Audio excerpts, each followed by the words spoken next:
Allahumma sholli ala Muhammad wa ali Muhammad. Terima kasih kepada Ustadz yang sudah hadir pada pagi hari ini untuk mengisi kajian di Majelis Ilmu Khadijah Al-Kubro. Insya Allah Ustadz akan memberikan tema tentang Karbala ya Ustadz. Nah, untuk nanti biasa Ustadz di akhir acara kita ada sesi tanya jawab dan pembacaan doa. Untuk menyikat waktu, silakan Ustadz bisa dimulai. Minta tolong dijadikan co-host dulu Bu Ira. Iya Ustadz. Biar bisa pakai screen. Iya. Bismillahirrahmanirrahim. Assalamualaikum warahmatullahi wabarakatuh. Waalaikumsalam. Waalaikumsalam warahmatullahi wabarakatuh. Alhamdulillahirabbil alamin. Alladzi anzalal Qur'ana hudan linnasi wa bayyinatin minal huda wal furqan. Asyhadu an la ilaha illallah wahdahu la syarikalah wa asyhadu anna Muhammadan abduhu wa rasuluh wa habibuhu wa khatamun nabiyyin wal mab'utsu rahmatan lil alamin. Allahumma salli ala habibina wa syafi'ina wa maulana Muhammadin sallallahu alaihi wasallam wa ala alihi wa sahbihi wa man tabi'ahum bi ihsan ila yaumiddin amma ba'd. Bapak Ibu masyiral muslimin yang sama dimuliakan Allah Subhanahu wa taala, kita bersyukur kita bersua dalam keadaan sehat walafiat, dan pertemuan kita malam hari ini membahas tema yang sangat mendasar, sangat penting, yaitu berkenaan dengan mengenal Islam melalui pengorbanan Imam Hussein di Karbala. Di masyarakat kita masih sangat sedikit yang mengenal, jangankan Imam Hussein di Karbala, bahkan kata Karbala sendiri masih sangat awam. Oleh sebab itulah perlu kita memperkenalkannya dengan cara yang elegan, dengan cara yang baik, bahwa di Karbala sekitar 1000-an tahun yang lalu ada peristiwa yang teramat sangat mendasar dari sisi keagamaan kita. Karena di mana-mana pun agama, selalu nabinya itu adalah merupakan titik sentral. Semua agama samawi pasti nabinya yang merupakan memegang titik sentral. Bukan hanya agama samawi, bahkan juga agama-agama Arabi lainnya. Jadi agama-agama Arabi pasti ada tokohnya, ada orang yang dianggap suci di sana, dan itu kemudian merupakan tokoh sentral. Di dalam Islam kita juga, di dalam agama samawi juga seperti itu. Di zamannya agama Yahudi pertama kali diperkenalkan, ya tokoh sentralnya adalah Nabi Musa. Pada saat Nabi Isa, pada saat Nasrani diperkenalkan, tokoh sentralnya adalah Nabi Isa alaihissalatu wassalam. Dan sepanjang sejarah selalu Nabi merupakan tokoh sentral. Hal yang sama terjadi pada kita Islam, bukan hanya dalam narasi, bukan hanya dalam penceritaan, tetapi juga memang masuk di dalam ibadah-ibadah kita. Jadi artinya bahwa Nabi Muhammad itu bukan hanya tokoh sentral dari sisi sejarah, histori, tetapi juga memang dari sisi ibadah, ubudiyah. Contohnya kalau kita sholat, tidak sah sholat kalau kita tidak membaca syahadat. Dan di dalam syahadat itu ada nama Nabi Muhammad kita. Asyhadu anna Muhammadan abduhu wa rasuluh. Kemudian setelah membaca syahadat, kita baca selawat. Dan di dalam selawat itu ada nama beliau lagi. Allahumma salli ala Muhammad. Baru kemudian wa ala ali Muhammad. Jadi ini adalah sangat sentral. Bukan hanya secara histori, tetapi juga secara ubudiyah, ibadah. Nah, kebetulan kasus yang terjadi di Karbala ini adalah berkaitan dengan Nabi.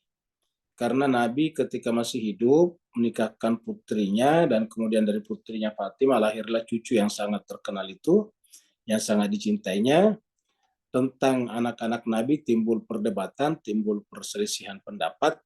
Ada yang mengatakan Nabi mempunyai anak-anak dari sebelum Fatimah, ada yang berpendapat bahwa Nabi punya satu anak saja, itu Fatimah. Tapi terlepas dari perbedaan pendapat ini, semua sepakat bahwa Nabi Muhammad hanya punya cucu keturunan dari Fatimah. yaitu yang terkenal sekali adalah Al-Hasan dan Al-Husain dan anak-anak yang lain dari Fatimah. Tapi yang sangat terkenal di dalam penceritaan agama kita adalah Al-Hasan dan Al-Husain. Karena ini masuk di dalam kisah-kisah, cerita-cerita, riwayat-riwayat yang berkenaan dengan Nabi Muhammad kita ketika misalnya menerima tamu, menerima menerima wahyu, ataukah sedang ada di masjid, sholat dan sebagainya. Jadi ini adalah sangat-sangat terkenal. Nah, setelah Nabi kita wafat, dipanggil oleh Robnya, lalu kemudian tidak lama kemudian, yaitu pada tahun 61 Hijriah, itu kemudian terjadi. Jadi 61 Hijriah itu artinya hanya 50 tahun setelah Nabi wafat. Nabi wafat kan sekitar tahun 10 Hijriah, jadi ini kejadiannya 61 Hijriah. Jadi hanya setengah abad. Lalu kemudian terjadilah peristiwa yang sangat mengerikan itu di Karbala, di mana terjadi pembantaian dan pembunuhan secara sadis oleh mereka-mereka yang bukan non-Islam, bukan Yahudi Nasrani, bukan agama-agama Rodi, tapi mereka yang mengaku sebagai pengikut Nabi Muhammad juga. Ini kan menjadi ironi besar dalam sejarah. Dan itu terjadi. Bahkan bukan hanya ini kejadian pertama, ya kasus 61 Hijriah ini terhadap Imam Hussein dan orang-orang yang bersamanya itu bukanlah yang pertama.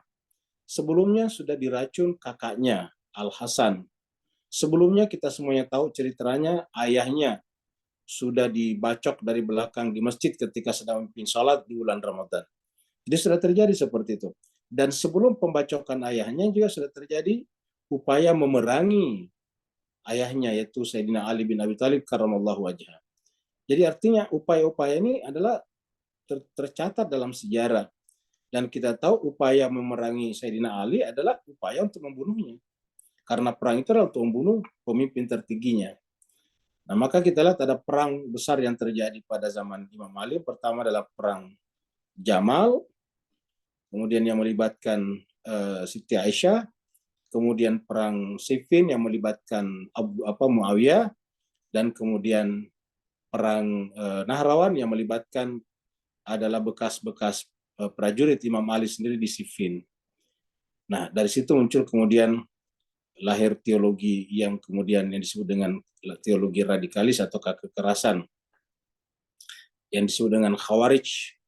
Nah, jadi artinya Pak Jemaah sekalian, ini cerita awal ini adalah sesuatu yang tidak bisa kita anggap sebagai sesuatu yang biasa saja, karena ini menentukan perkembangan sekarang. Tidak ada di dunia ini negara ataukah bangsa ataukah wilayah yang tidak mempelajari sejarah. Bahkan di antara faktor penting dalam dunia pendidikan dan dalam negara itu adalah sejarah. Di mana-mana ada sejarah. Ya. Di Indonesia dulu terkenal istilah jas merah. Jangan sekali-sekali melupakan sejarah. Itu kan kata-kata Bung Karno dulu, jas merah. Dan di mana-mana pasti ada sejarah.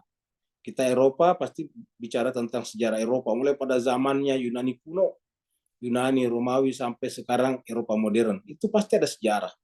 Dan yang disebut dengan sejarah itu adalah menceritakan peristiwa-peristiwa yang terjadi dalam sejarah itu, karena menceritakan peristiwa-peristiwa yang terjadi dalam sejarah itu, kita akan mengenal aktor-aktor yang baik dan yang buruk, agar kemudian menjadi pelajaran bagi generasi yang datang kemudian, sehingga kalau itu kesalahan, jangan diulangi kesalahan itu. Kan tujuannya belajar sejarah seperti itu di mana-mana. Jadi kalau ada yang menolak sejarah ini terlalu. Kenapa? Karena tidak ada dunia manapun yang menutup sejarahnya. Bagaimanapun perihnya, bagaimanapun dukanya sejarah Eropa, perang saudara di Eropa itu diceritakan berjilid-jilid buku. Ya. Bagaimanapun misalnya pedihnya perang dunia pertama dan kedua itu diceritakan dengan berbagai macam fragmen-fragmennya. Jadi artinya hanya orang yang tidak menghargai kontinuitas ataukah keberlanjutan kehidupan kemanusiaannya yang tidak menghargai sejarah.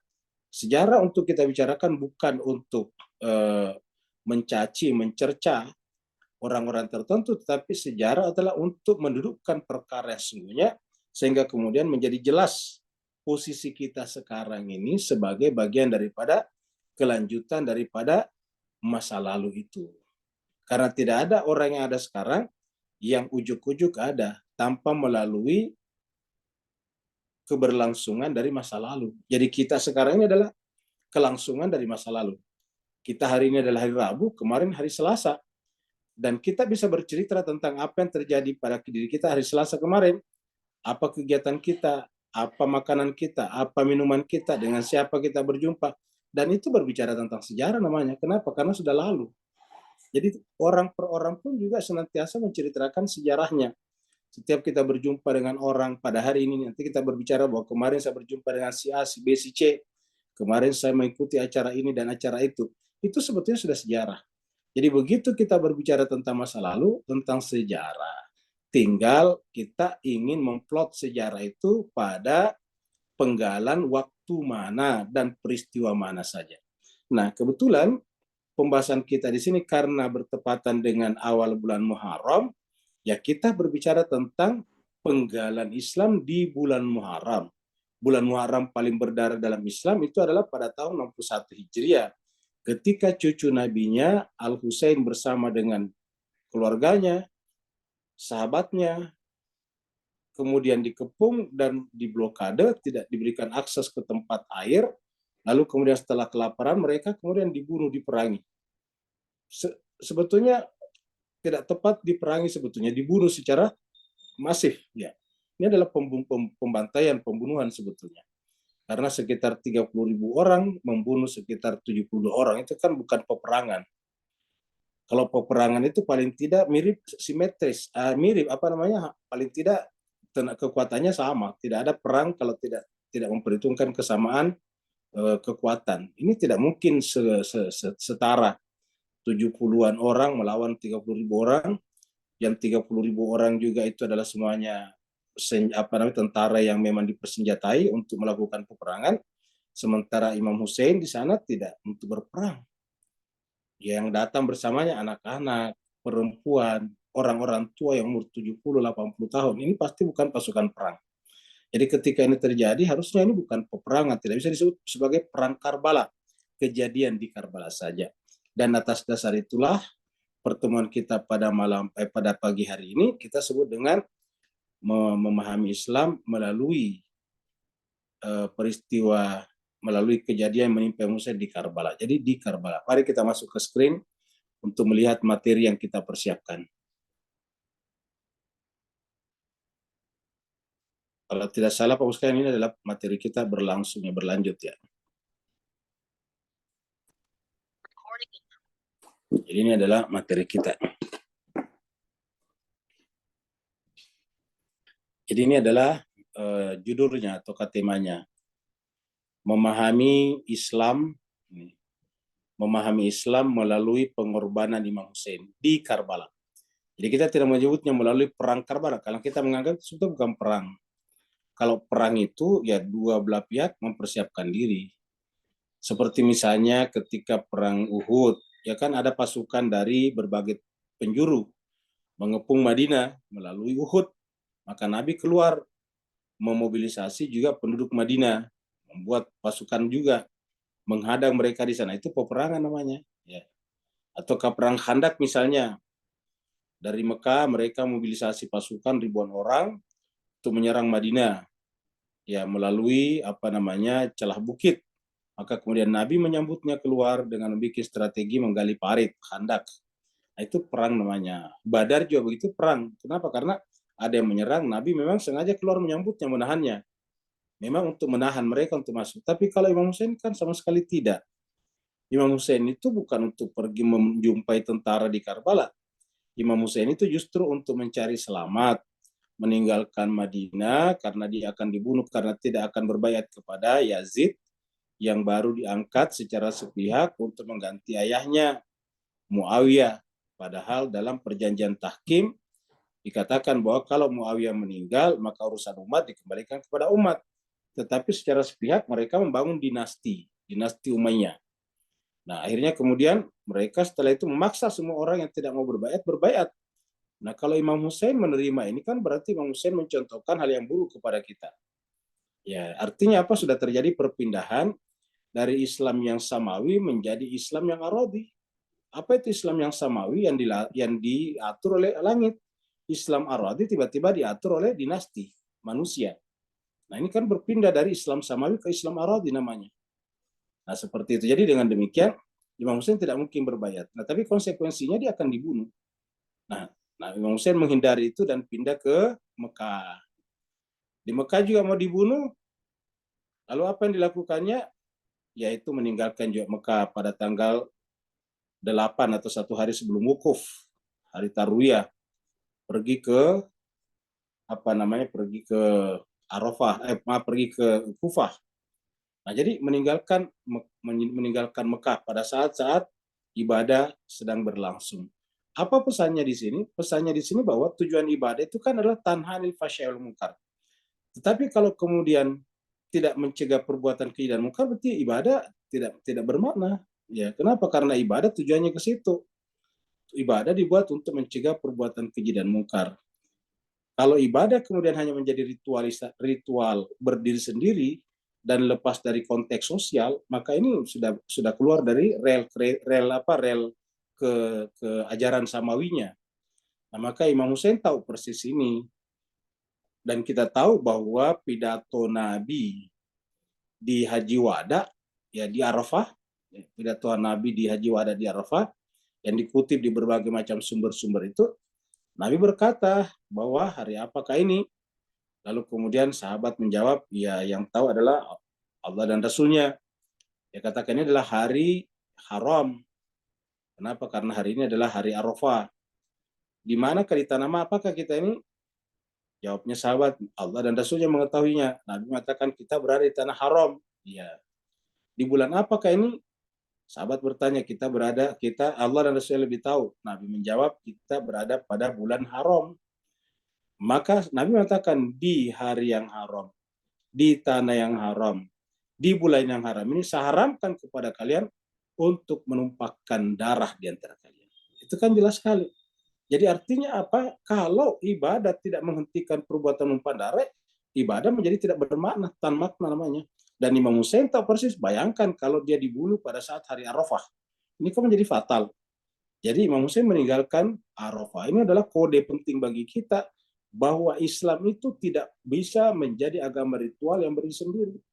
Islam itu ritualnya adalah berinklinasi namanya, bertaut tak terpisahkan dengan sosialnya. Ya, apabila ritual berdiri sendiri daripada sosial, ya berarti dia bukan agama untuk menyelamatkan kehidupan umat manusia, tapi agama yang sifatnya egoistik.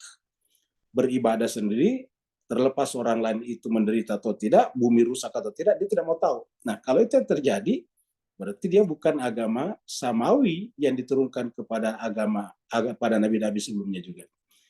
Nah, jemaah sekalian, maka tema kita hari ini adalah memahami Islam melalui pengorbanan Imam Hussein di Karbala. Ingat, di Karbala. Ya. Melalui pengorbanan Imam Hussein di Karbala. Jadi bukan peperangan kita tidak pakai. Mari kita melihat ayat-ayatnya dulu, baru lihat nanti beberapa hadis riwayat. Ya. Allah SWT berfirman di surat Al-Baqarah. Surat Al-Baqarah ayat 30. Jadi kita start dari sini nih.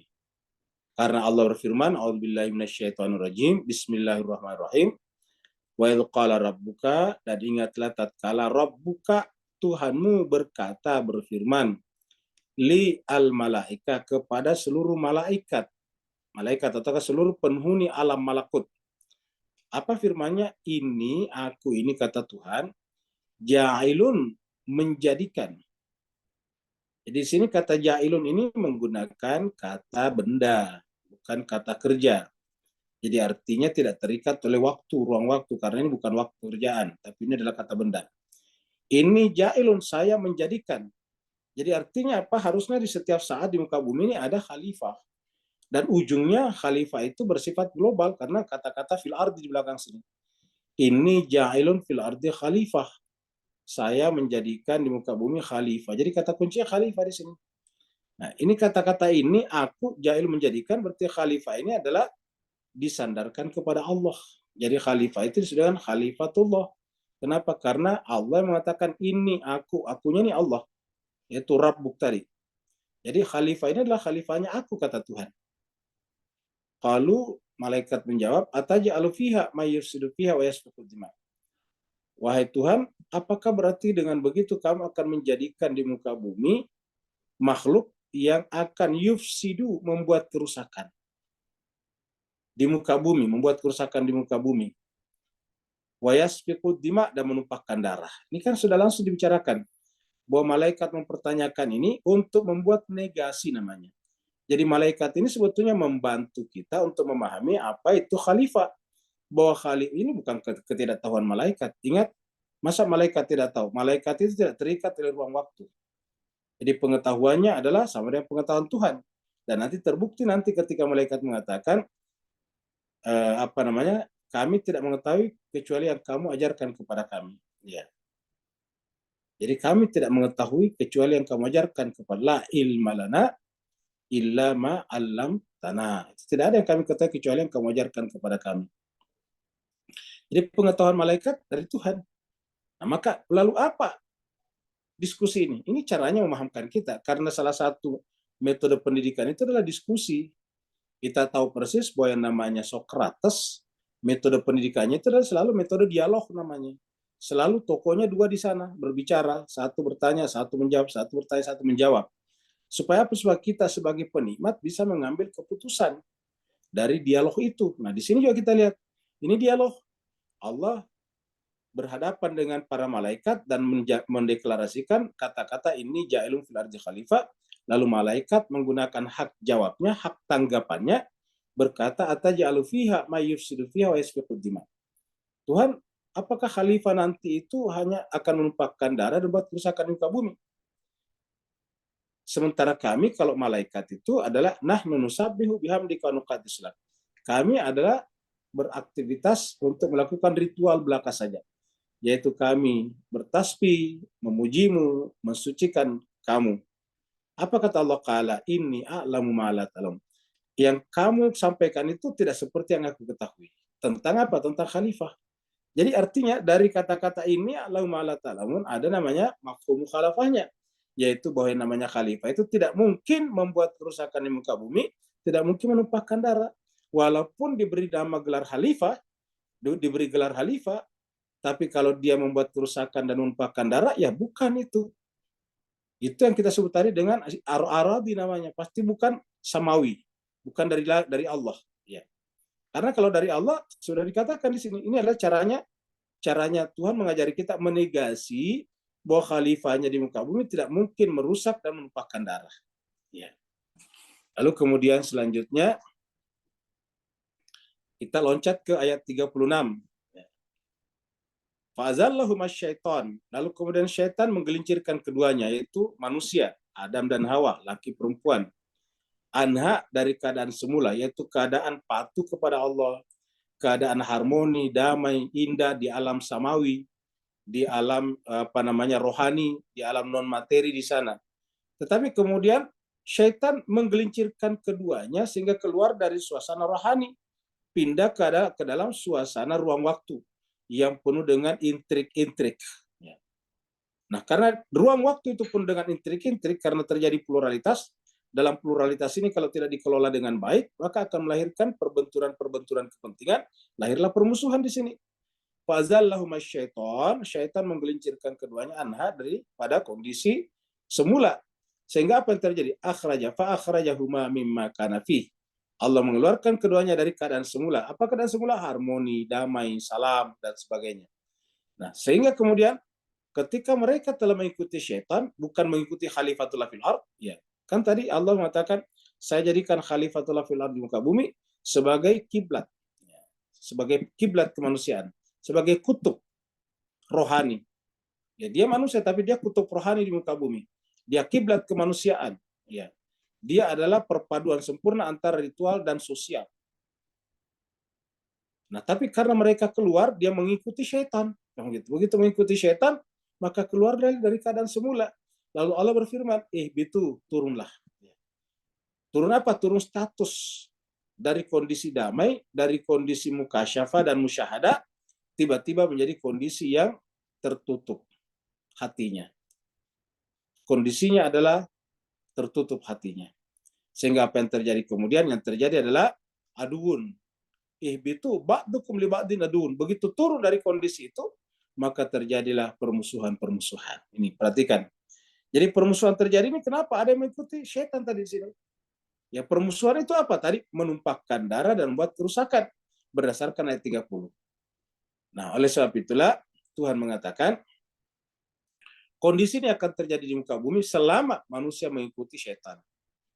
Sementara kita manusia ini adalah bertempat tinggal di muka bumi. Walakum fil ardi mustaqar. Dan memang walaupun ada peperangan, ada perseteruan, ya ada kenikmatan. Tapi senikmat-nikmatnya hanya sampai batas tertentu. Kenikmatan biasanya dinikmati oleh siapa? Kenikmatan fisik dinikmati biasanya oleh para pemenang dalam peperangan. Tanpa melihat apakah itu perangnya adil atau tidak, benar atau tidak. Tapi rata-rata pemenang peperangan itu walaupun perangnya culas, itu biasanya yang berkuasa dan dia mendapatkan kenikmatan-kenikmatan duniawi. Allah mengatakan, tapi ingat, kenikmatan duniawi yang kalian dapatkan dengan menghalalkan segala cara, itu adalah mata'un ilahi. Itu adalah kesenangan hanya sampai batas waktu tertentu saja.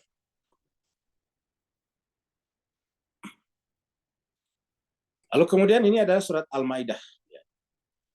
Allah berfirman di sini, "Watlu, ceritakanlah alaihim kepada manusia, wahai Muhammad. Naba'a benai Adam, cerita tentang dua anak Adam. Bil haqqi dengan cerita yang benar. Il qarraba kurbanan, ketika keduanya kurban. Ini kata kurban, berkorban atau mendekatkan diri kepada Allah.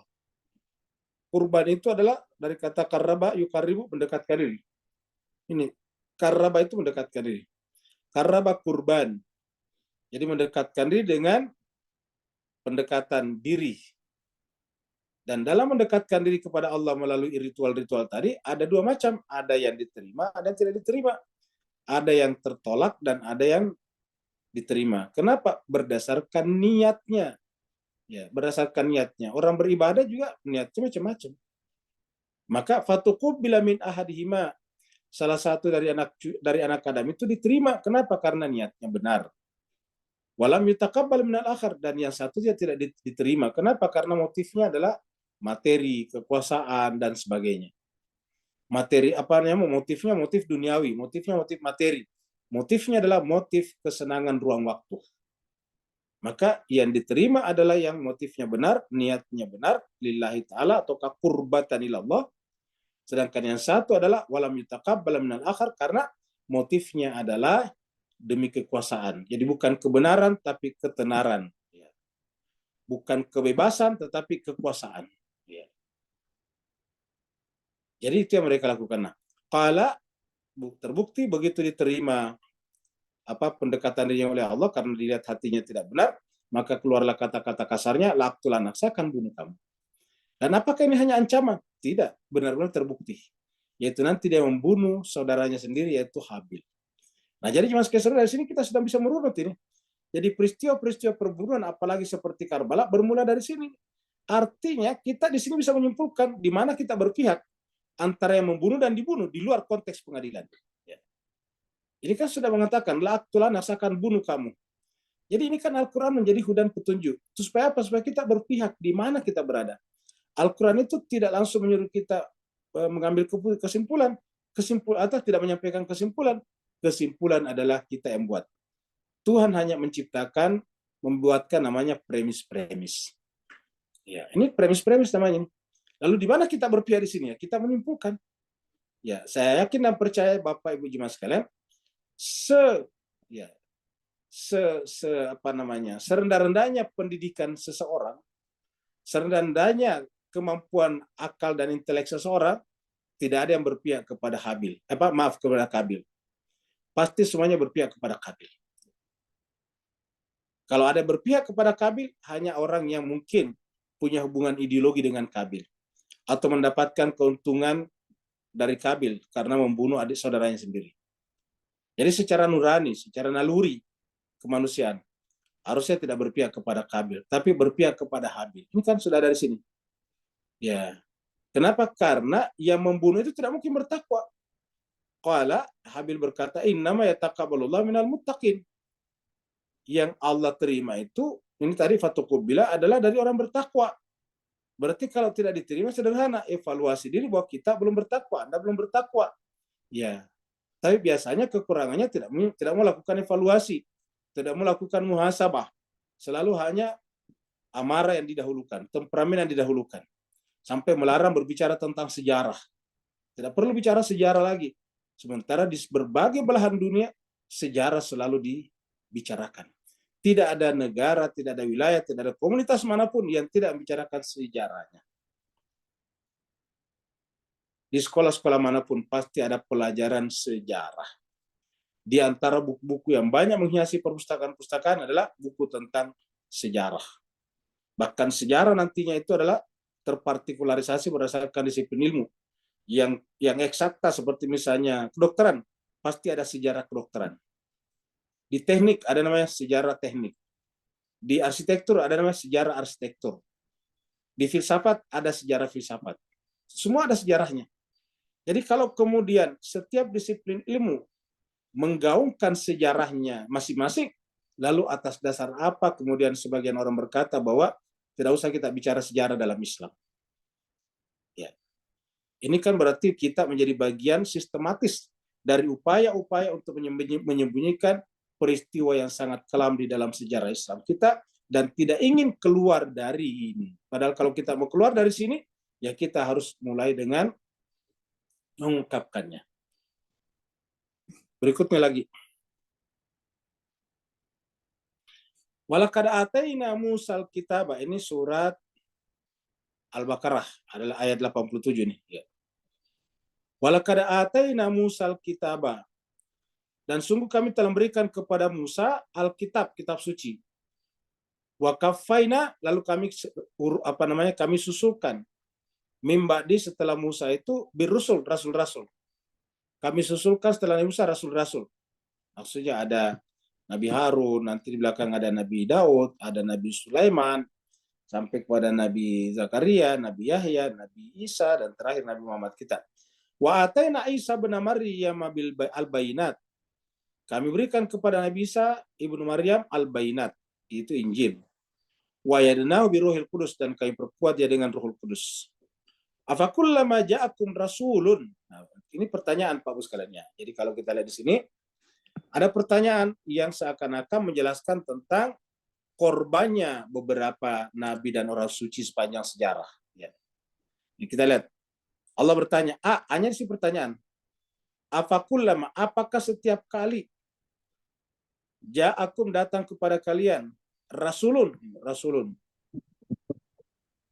bima la tahwa anfusukum, yang tidak sejalan dengan hawa nafsu kalian.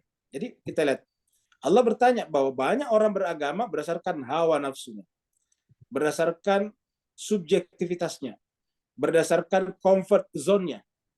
Beragama bukan berdasarkan kebenaran, bukan berdasarkan rasionalitas, bukan berdasarkan kesesuaian dengan sumber ajaran agama yang dimaksud, tapi berdasarkan perasaan, subjektivitas. Ya. Nah, Allah bertanya, apa kullama ja'akum rasulun?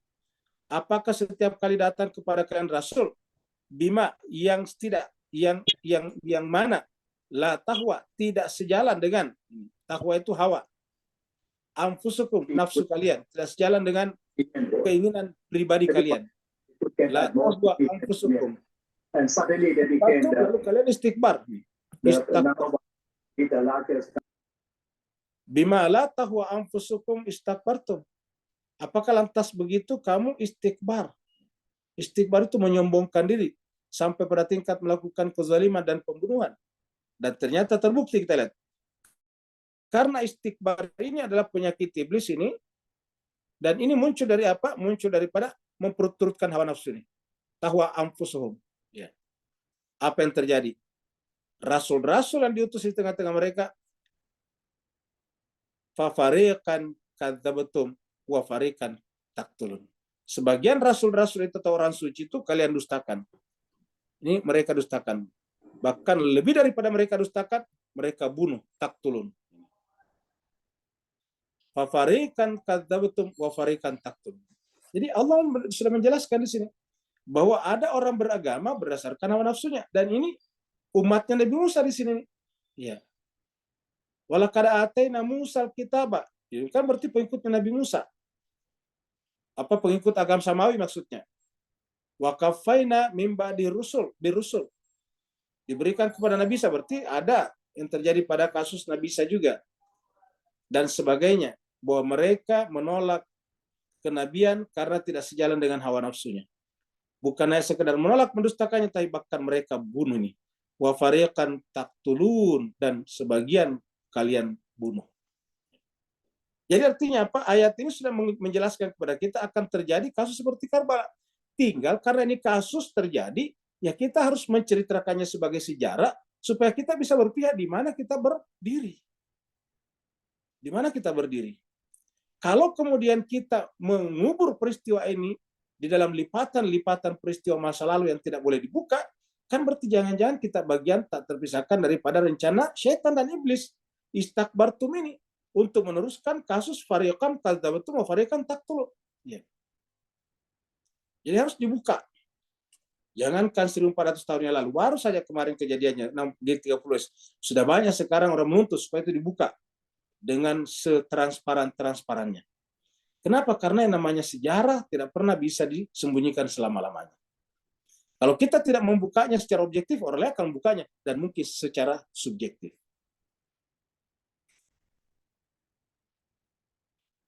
Ini adalah surat yang ke-6.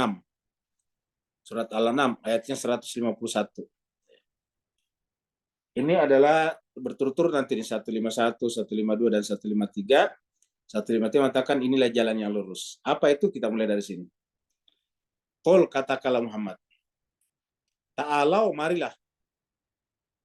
Atlu, saya akan telahkan kepada kalian. Ma, apa-apa harrama yang diharamkan. Rabbukum, Tuhanmu kepada kalian. Jadi kata-kata yang diharamkan itu kan berarti dilarang keras. Jadi kita tahu dalam agama kita itu kan ada apa ya? Ada pembagian hukumnya dari ekstrim satu ke ekstrim yang lain.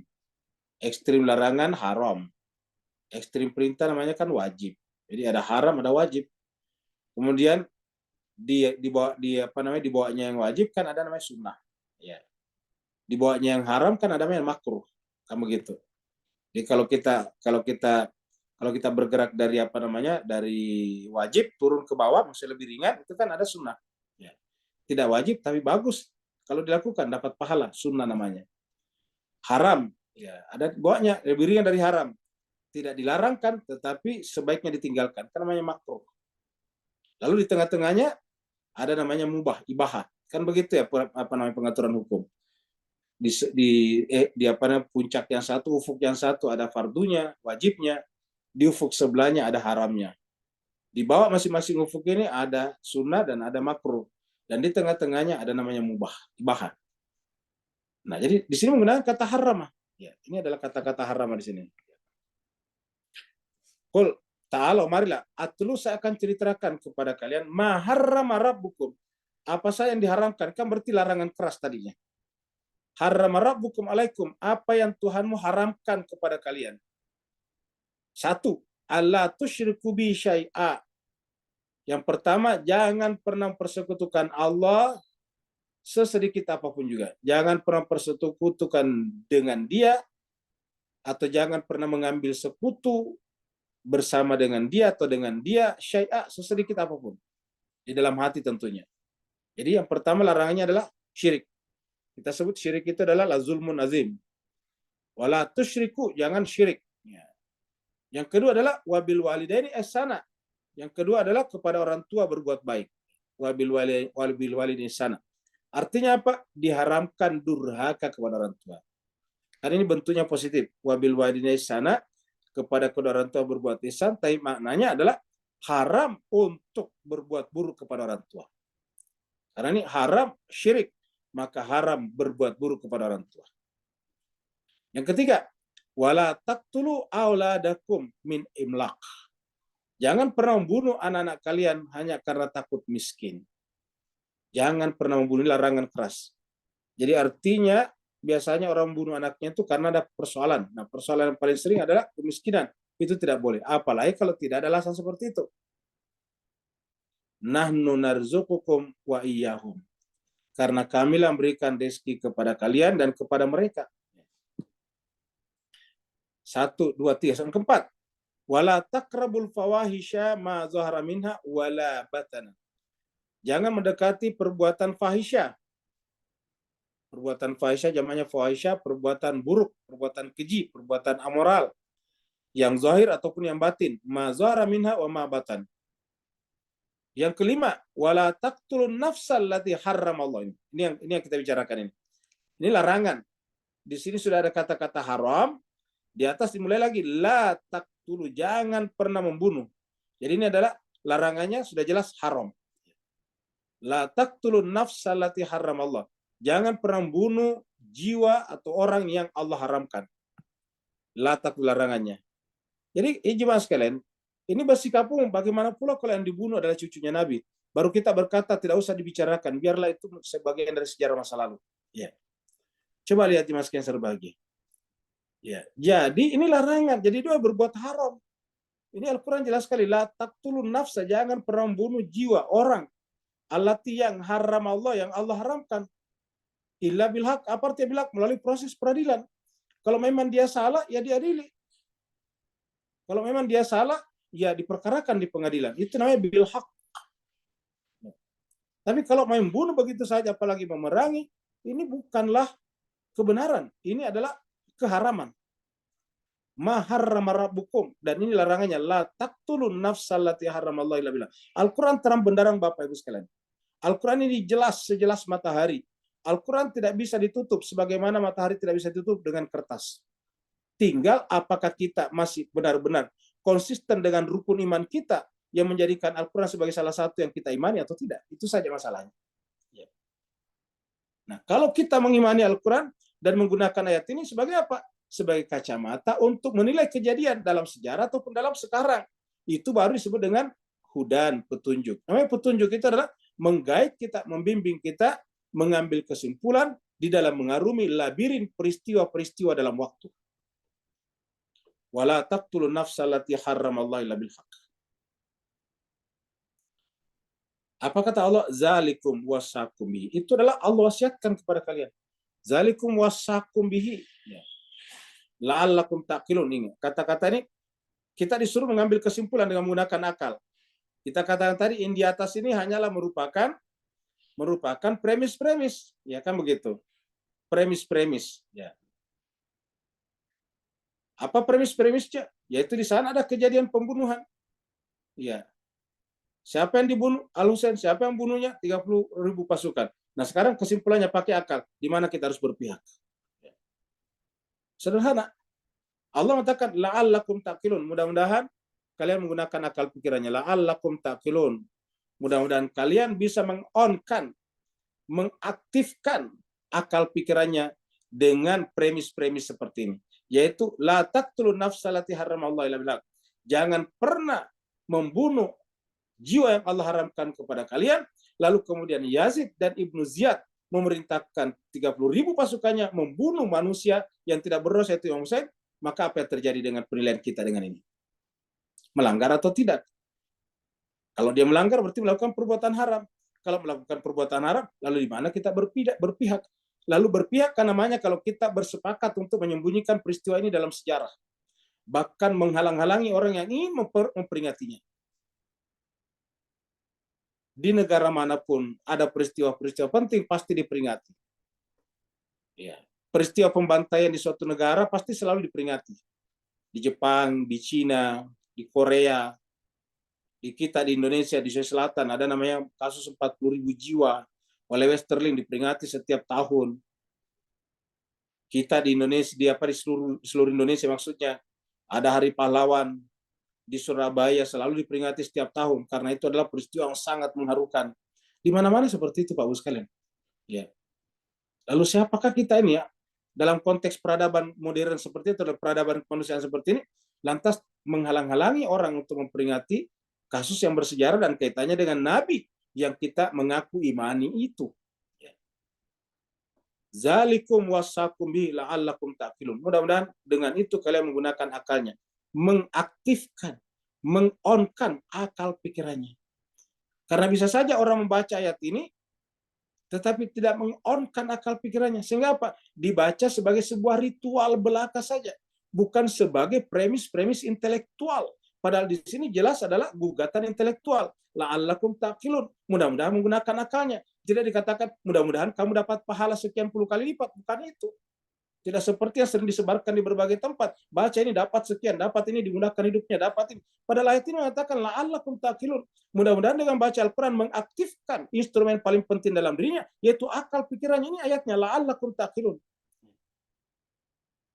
Kalau puasa kita katakan la'allakum tattaqun, berarti temanya adalah takwa, lalu kenapa kita tidak menjadikan akal sebagai tema di sini? Ayat tentang puasa, ya ayyuhalladzina amanu kutiba alaikumusiyam kama kutiba alal ladzina min qablikum la'allakum tattaqun. Maka takwa dibahas panjang lebar dengan berlama-lama, dengan berjam-jam, bahkan berhari-hari selama bulan suci Ramadan. Lalu kenapa ini sama-sama akhirnya? La'allakum juga, bedanya di belakang taqilun. La'allakum tattaqun di surat Al-Baqarah tentang puasa, dan di sini adalah la'allakum tattaqun berbicara tentang membunuh. Larangan membunuh, haram membunuh.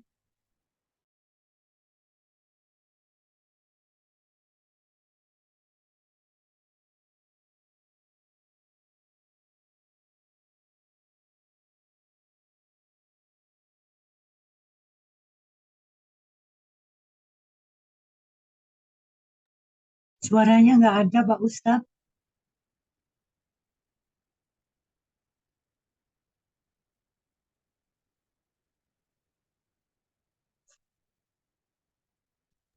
Sepertinya jaringan Ustadz sedang bermasalah.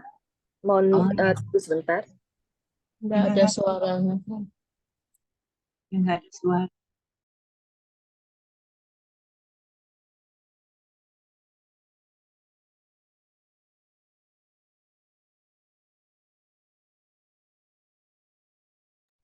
Mohon tunggu ya Ibu-ibu Bapak-bapak ya.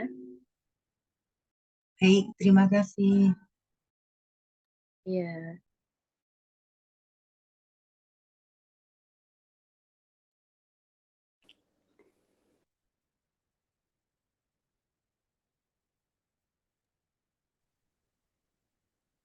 Assalamualaikum Ustadz. Waalaikumsalam. Ini ternyata tadi kok Iya. disconnect. Iya betul Ustadz. Baik, Silakan baik. Ustadz. Ya, kita masuk lagi.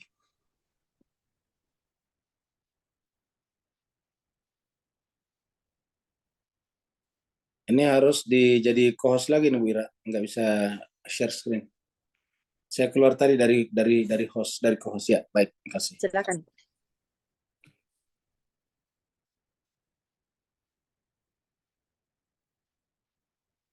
Nah, jadi jemaah sekalian kita sudah lihat tadi di sini. Jadi bahwa ini adalah terakhir mengatakan la'allakum tattaqun. Maaf, la'allakum taqilun. Jadi kalau di bulan Ramadan la'allakum tattaqun, dan itu dibahas panjang lebar apa itu takwa. Tapi begitu sampai pada ayat seperti ini jalan dibicarakan. La'allakum taqilun, tiba-tiba dipindahkan membaca ini ayat maka dapat sekian pahala. Hanya berhenti di situ saja. Padahal ayat ini adalah premis mayor, premis minor. Dan la'allakum tattaqilun artinya mudah-mudahan kalian bisa mengambil konklusi, natijah, kesimpulan dengan penalaran yang benar. La'allakum taqilun. Jadi ini maksudnya la'allakum taqilun. Sekarang kita pindah lagi pada ayat berikutnya. Ini adalah surat 4 ayat 92. Wa ma kana lil mu'minin ay yaqtula mu'minan. Kalau dia mukmin, tidak mungkin membunuh orang mukmin yang lain. Jadi artinya kalau ada membunuh mukmin, kamu bukan mukmin sebetulnya. Coba diperhatikan. Ini kan lagi-lagi ini kan namanya premis Pak Bu sekalian. Ini namanya proposisi. Ini jelas sekali. Ini, jadi kalau kita cukup ini saja sih sebetulnya. Yang dibawa ini kan sebetulnya cuma hukumannya saja. Ini yang disampaikan di bawah hukumannya saja. Tapi cukup ini saja. Yaitu maka tidak mungkin. Mimat ketemu kan itu artinya tidak mungkin. Impossible. Tidak mungkin bagi seorang yang mengaku mukmin membunuh mukmin yang lain. Bagaimana kalau dia bunuh? Ya berarti bukan mukmin, kan begitu logikanya Pak Bu. Kan begitu kesimpulannya ini. Maka lil mu'minin ayaktula mu'minan, tidak mungkin seorang mukmin membunuh yang lain. Tapi dia bunuh, berarti dia bukan mukmin. Ya. Kenapa? Karena ada kata makana. Tidak mungkin dia mukmin kalau dia membunuh mukmin yang lain. Nah sekarang kasus seperti ini menjelaskan kepada kita di mana kita harus berpihak. Ya. Ketika 30.000 pasukan dikirim untuk mengarak Imam Hussein ke suatu tempat, lalu kemudian diblokade, dipagar betis, tidak boleh berhubungan dengan air, dan tidak bisa kemana-mana. Minta kembali ke Madinah tidak diberi jalan, minta berjumpa dengan Ibnu Ziyad tidak dikasih jalan, minta pergi ke Damaskus untuk berjumpa dengan Khalifah juga tidak diberi jalan. Terus, apakah ini bukan sengaja namanya? Wa ma kana lil mu'min ayyaqtula mu'minan. Kan jelas di mana kita berpihak, Pak Bos sekalian. Dan yang dibunuh itu bukan sembarang orang, tapi orang yang tadi masuk dalam selawat kita. Allahumma salli ala Muhammad wa ala ali Muhammad. Orang boleh berbeda pendapat tentang keluarga Muhammad, tetapi perbedaan pendapat itu tidak pernah mengeluarkan Imam Hussein di dalamnya. Artinya orang bisa memasukkan siapa-siapa saja dalam keluarga Nabi, tapi siapa saja yang dimasukkan tidak akan pernah mengeluarkan Sayyidina Hussein. Dan Sayyidina Hussein dibunuh di Karbala. Dan Allah mengatakan wa ma kana lil mu'minin ayyaqtula mu'minan illa khata'an. Tidak mungkinlah seorang mukmin membunuh seorang mukmin yang lain kecuali kalau salah. Apa itu salah? Tidak sengaja, seperti kita nyopir, tiba-tiba ada orang nyebrang, kita tidak sengaja nabrak, itu tidak sengaja namanya. Ya. Tentara di hutan latihan menembak, tiba-tiba tanpa ketahuan di tempat lain ada orang yang kena peluru nyasarnya. Nah, itu namanya tidak sengaja. Tapi kalau sengaja mengerahkan pasukan datang ke sana, ya sengajalah namanya. Jadi kata-kata tidak sengaja itu ya tidak diniatkan, tidak direncanakan, tidak ada persiapan, tidak ada upaya ke situ. Ya. Seperti kita misalnya mengangkat barang, tiba-tiba barang kita jatuh, nimpa orang, nah itu namanya tidak sengaja. Seperti kita saksikan kejadian kemarin, kereta menabrak tronton, itu jelas-jelas tidak sengaja. Ya. Keretanya tidak sengaja karena tidak ada tempat pemberhentian di situ. Kemudian trontonnya juga tidak sengaja karena dia mogok mobilnya lewat di situ. Nah, seperti ini tidak sengaja. Nah, yang namanya tidak sengaja seperti itu. Tapi kalau mengerahkan pasukan 30.000 orang, yang 30.000 orang pasukan itu berhari-hari pasti menyiapkan logistiknya pasti luar biasa. Ya, menyiapkan senjatanya, menyiapkan kebutuhan keluarga yang ditinggalkannya, itu pasti semuanya lengkap. Ya. Jadi ini tidak mungkin tidak sengaja. Dan Allah mengatakan kalau dia membunuh dengan sengaja, ya dia bukan mukmin. Kalimatnya wa ma kana lil mu'minin ayyaqtula mu'minan illa khata'an. Tidak mungkinlah seorang disebut mukmin itu kalau membunuh mukmin yang lain. Ini di sini kata mukminan itu cuma satu orang mukmin. Bagaimana kalau banyak orang mukmin? Di Karbala menurut para ahli sejarah ada sekitar 70-an orang yang terbunuh dengan sadis. Rata-rata kepalanya terpisah dengan tubuhnya. Mukmin semuanya, sahabat Nabi semuanya, yang terbunuh di sana. Ayyaqtula mu'minan illa khata'an. Jadi bagaimana kita disuruh menyembunyikan peristiwa dalam sejarah? Dan membunuh dengan tidak sengaja saja itu harus ada hukumannya, dan hukumannya berat ini. Jadi membunuh dengan sengaja tidak dikisah, tetapi ada hukumannya nih. Wa man qatala mu'minan khata'an, dan siapa yang bunuh seorang mukmin dengan tidak sengaja karena salah, khata'an itu salah, khilaf, maka tetap pada hukumannya itu fatahriru raqabatin mu'minatin. Coba, tetap harus hukumannya apa? Membebaskan seorang budak mukmin. Fatahriru raqabatin mu'minatin, membebaskan seorang budak yang beriman. Satu. Yang kedua hukumannya apa? Wadiyatun musallamatun ila ahlihi, membayar diat kepada keluarga yang ditinggalkan oleh almarhum atau almarhumah. Ya, jadi membayar diat, sudah membebaskan budak, bayar diat pula. Bagaimana kalau yang dibunuh itu adalah mukmin dengan sengaja? Ini dengan tidak sengaja harus membebaskan budak. Ya, karena budak itu kan jiwa yang terbelenggu. Ibaratnya jiwa yang mati dalam belenggu. Dan ini harus dihidupkan kembali. Kenapa? Karena telah mematikan satu orang. Jadi kalau membunuh sekian puluh orang, ya harus membebaskan sekian puluh orang budak. Karena ini mukminan, satu mukmin tadinya. Ya. Maka fatahriru raqabatin mu'minatin wadiyatun musallamatun ila ahlihi illa ayyasadaku, kecuali Yang kedua ini yaitu membayar diat kecuali kalau keluarganya bersedekah dan seterusnya. Kita tidak bahas panjang lebar, intinya adalah membunuh dengan sengaja pun harus ada hukumannya.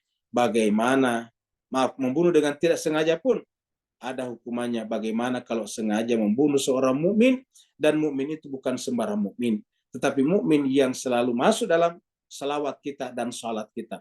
Allahumma salli ala Muhammad wa ala ali Muhammad, atau Allahumma salli ala Sayyidina Muhammad wa ala ali Sayyidina Muhammad. Masuk di sana. Nah, sekarang bagaimana hukumannya kalau dia membunuh seorang mukmin dengan sengaja? Disebutkan di ayat berikutnya, ayat 93. Wa may yaqtul mu'minan, siapa yang membunuh mukminan. Jemaah sekalian, di sini menggunakan kata-kata yaqtul ini adalah bentuk mudhari, artinya ini bisa memang setiap saat bisa terjadi. Ini kan turun pada zaman Nabi, tapi ini bentuknya adalah yaqtul mudhari. Wa may yaqtul mu'minan, siapa yang membunuh seorang mukmin muta'ammidan. Jadi syaratnya adalah mukmin di sini bicarakan, baru kemudian muta'ammidan dengan sengaja nih.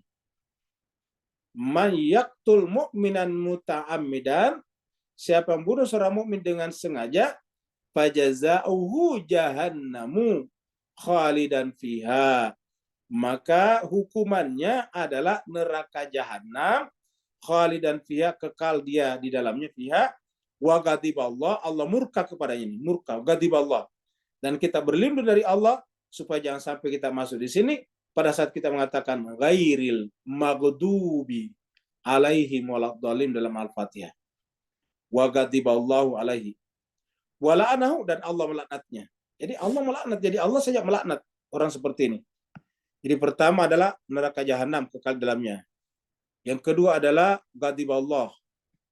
Yang keempat wala anallah, Allah melaknatnya. Yang ketiga, yang keempat adalah azabun azimah, azab yang besar.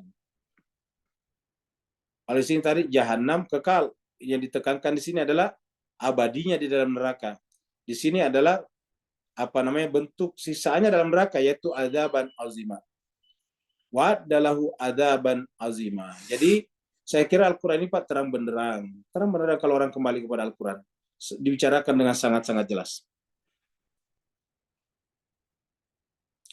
Ini adalah surat Al-Qalam. Jadi Bapak sekalian, ini kita di depan kita ada peristiwa. Kita sekarang kan hari ini tanggal 1 Muharram ya. Nah, selama 10 hari ke depan itu peristiwa ini menegangkan di Karbala pada saat itu. Ya, sampai puncaknya tanggal 10 Asyura. Ya. Dan kita saksikan kesimpulannya adalah itu adalah pembunuhan yang sangat sadis. Nah, lalu bagaimana kita menyikapi kasus ini lagi dengan ayat ini? Allah apa kata Allah? Wala tuti kulla hallafin mahin. Jangan engkau mengikuti, mentaati setiap orang yang kerjanya bersumpah dan hina. Bersumpah untuk membenarkan dirinya, tetapi sebetulnya melakukan perbuatan hina. Apa itu perbuatan hina dalam agama? Yaitu termasuk diantaranya pembunuhan. Tadi ada perbuatan syirik, durhaka kepada orang tua. Di antaranya tadi adalah wala taqtulun nafsa allati haramallahu illa bil haqq. Dilarang membunuh jiwa yang dilarang. Itu perbuatan hina namanya. Hamazin masya'in binamin, kerjanya ke sana kemari untuk melakukan hamas, mencela. Jadi mencela orang yang melakukan kebaikan. Masya' kemana-mana, binamim dengan menyebarkan fitnah. Kerjanya menyebarkan fitnah. Bahwa orang yang peringati Asyura itu adalah orang yang mengkultus individukan Imam Hussein. Ini nggak ada hubungannya dengan kultus individu. Ya. Kalau memperingati peristiwa Imam Hussein di Karbala adalah kultus individu, maka seluruh masyarakat Indonesia adalah kultus individu kepada pahlawannya. Yang satu setiap tanggal 17 Agustus dia peringati. Pada malam itu orang pergi berziarah ke Taman Makam Pahlawan, dan bahkan dibikinkan satu hari namanya Hari Pahlawan Nasional. Bahkan hampir semua hari-hari berkaitan dengan kepahlawanan. Hari Kesaktian Pancasila juga disebut dengan itu adalah karena ada jenderal yang dibunuh di sana. Di mana-mana jemaah sekalian terjadi seperti ini. Jadi kalau kemudian menyebarkan mengatakan orang peringati yang Hussein itu adalah mengkultus individukan, ini jelas berjalan kian kemari menyebarkan fitnah. Ya. Menyebarkan fitnah. Ya namanya kultus itu apa? Adalah memuliakan seseorang lebih dari yang sepatutnya. Kalau pahlawan dihormati sebagai pahlawan kan bukan kultus, memang pahlawan. Ya. Orang tua dicium tangannya dan dimuliakan sebagai orang tua ya bukan kultus, ya memang orang tua. Ya. Imam Hussein ditangisi karena dibunuh dengan cara sadis bukan kultus karena memang terjadi pembunuhan. Ya. Dengan cara yang sangat sadis. Dan Imam Hussein adalah bagian tak terpisahkan dari Nabi, dan Nabi dan Muhammad bagian tak terpisahkan dari kita dalam apa tadi? Dalam ritual ibadah kita. Dan ritual ibadah itu berkaitan dengan rasa, perasaan. Jadi hamazin masya'im bin namim, yaitu kerjanya mencela dan berjalan kian kemari menyebarkan fitnah, namimah. Kata apa? Apa kata Allah? Jangan ikuti, jangan taat kepada orang seperti ini. Apalagi kalau jelas-jelas menciptakan permusuhan, membunuh orang yang tidak berdosa. Pasti lebih berlaku lagi kata la tote, jangan ikuti. Jangan taati di sini. La tote, jangan taati, jangan ikuti. Kemudian ini surat Al-Qalam masih sambungannya tadi. Masih sambungan daripada la tote. Sekarang setelah tadi setelah tadi hamazin masya'in binamim, sekarang manna'in lil khairi, kerjanya menghalang-halangi orang untuk berbuat baik. Bayangkan kalau sejarah jangan dibuka, itu kan menghalangi kebaikan. Karena separuh daripada kebaikan dalam bermasyarakat itu ada dalam sejarah. Manna'in lil khairi, mu'tadin asim, kerjanya adalah mu'tad. Apa itu mu'tad? Kerjanya arogan, melanggar. Asim dan kerjanya berbuat dosa, mengganggu orang. Utulin ba'da zalika zanim, orangnya kaku. Ya, dan terkenal dengan perbuatan kejahatannya. Karena begitu dia berpihak kepada yang membunuh Imam Hussein, ya termasuk bagian daripada kejahatan. Utulin ba'da zalika zanim, terkenal kakunya, kasarnya, selain itu terkenal jahatnya. Ini bagian dari atas tadi, la tuti', jangan ikuti, jangan taati orang seperti ini. Jadi ini adalah kita lah yang mengambil kesimpulan. Ya.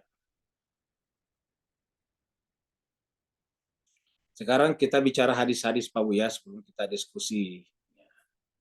Hadis-hadisnya agak panjang ini ya. Ini adalah tentang persatuan. Ya. Sini Allah berfirman, Nabi bersabda ya. Ini adalah Haddatsani Utsman bin Abi Syaibah dan seterusnya. Kemudian dari Arfajah, ya, qala berkata, jadi dari Arfajah berkata, sami'tu Rasulullah sallallahu alaihi wasallam yaqul, saya mendengarkan Rasulullah sallallahu alaihi wasallam bersabda, man atakum wa amrukum jami'un ala rajulin, apabila datang kepada kamu dan mengurusi urusan kamu semuanya, meletakkan urusan kamu semuanya pada seseorang, rajulin wahidin, satu orang nih, rajulin wahidin kita artikan saja seseorang, satu orang, yuridu, dan orang itu ternyata datang kepada kamu, ya, yang ternyata punya niat buruk, yaitu yuridu, ingin ayyashukka asakum, yang ingin mematahkan asa itu tongkat, maksudnya mematahkan, merusakkan persatuan. Karena persatuan itu adalah tongkat berdasarkan hadis ini. Asa ini adalah tongkat persatuan.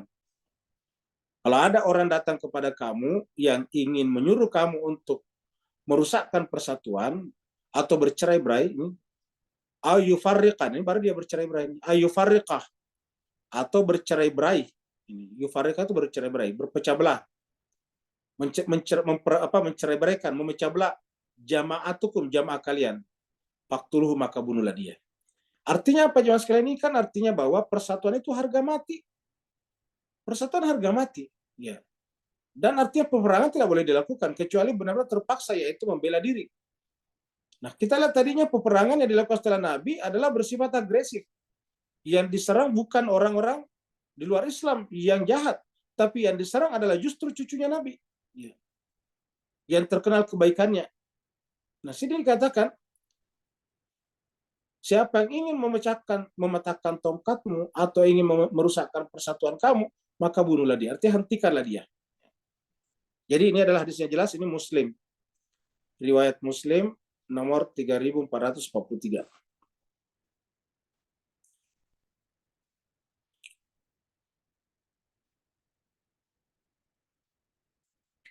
Ini adalah doa Nabi berlindung dari perpecahan. Ya. Jadi haddatsana Amr bin Utsman, haddatsana Baqiyah, haddatsana Dubara bin Abdullah bin Abi As-Sulaik, an Duwaid bin Nafi', haddatsana Abu Saleh As-Samman, qala Abu Hurairah inna, dari Abu Hurairah berkata, inna Rasulullah sallallahu alaihi wasallam kana, adalah Rasulullah sallallahu alaihi wasallam, kana yad'u itu artinya selalu berdoa. Kalau ada kana baru di sini ada mudhari, itu maknanya selalu atau sering membaca doa ini. Yad'u berdoa, yaqul dengan berkata atau dengan meminta, Allahumma ya Allah. Allahumma ya Allah, ini sungguhnya aku. A'udzubika, berlindung kepada kamu. Ini a'udzubika, sungguhnya aku berlindung kepada kamu. Min asyiqaq atau min asyiqaqi. Saya berlindung kepada-Mu Allah dari asyiqaq, permusuhan, perpecahan. Wan nifaq, sifat nifak. Wasu'il akhlak, dan akhlak yang buruk. Jadi tiga ini selalu diminta oleh Nabi. Ini dicatat oleh Abu Daud ini. Jadi Nabi sendiri berlindung, artinya apa? Nabi tidak setuju dengan perbuatan memecah belah persatuan dan kemunafikan dan buruk akhlak. Nah, adakah lagi akhlak yang lebih buruk daripada membunuh cucunya Nabi, lalu menombaknya, lalu memanahnya, lalu melempar batu kepalanya, lalu memisahkan kepala dengan tubuhnya, baru punya kepalanya diarak sampai ke kota-kota. Coba. Adakah yang lebih buruk akhlaknya dari itu? Artinya Nabi sendiri telah menyatakan di sini, dia berlindung dari situ. Tidak setuju dengan perbuatan itu. Kalau Nabi tidak setuju dengan perbuatan itu, kita tanya diri kita, di mana kita berpihak? Judul kita adalah belajar memahami Islam dari peristiwa yang terjadi pada Imam Hussein di Karbala. Ini jelas disebutkan oleh Abu Hurairah sendiri bahwa Nabi selalu berdoa, Allahumma inni a'udzubika, ya Allah aku berlindung daripada kamu, minasyiqaq, daripada saling bermusuhan, wan nifaq, kemunafikan, wasu'il akhlak, dan seburuk-buruk akhlak. Abu Daud nomor 1322.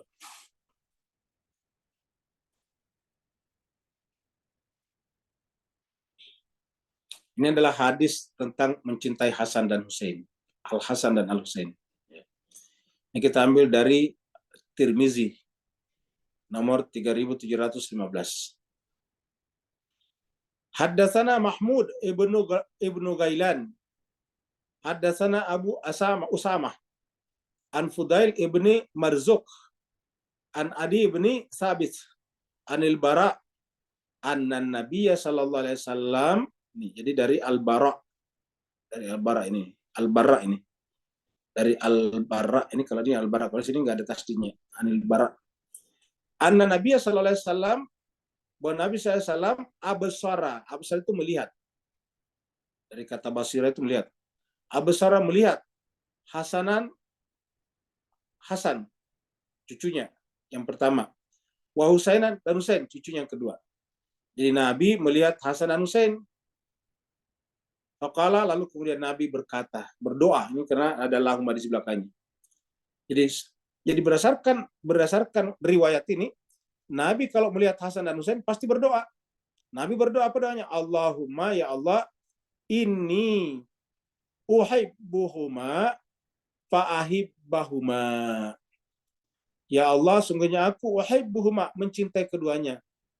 Fa'ahibbahuma, ya Allah, maka cintailah juga keduanya.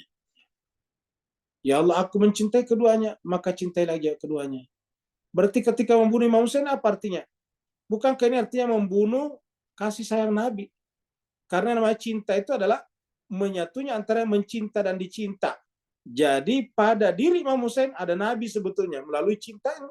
Karena Nabi mengatakan, ini uhibbuhum, aku mencintai keduanya. Berarti walaupun Nabi sudah tiada, sebetulnya adalah jiwa Nabi tetap ada di sana, karena cinta adalah menyatukan antara mencinta dan dicinta. Dan ketika membunuh Imam Husain, hakikatnya membunuh daripada Nabi kita Sallallahu Alaihi Wasallam. Karena Nabi mengatakan inni uhibbuhuma fahibbahuma, maka ya Allah cintailah keduanya. Nih terjemahnya di bawah. Aku mencintai keduanya, karena itu cintailah juga keduanya. Hadis Imam Tirmizi nomor 3715.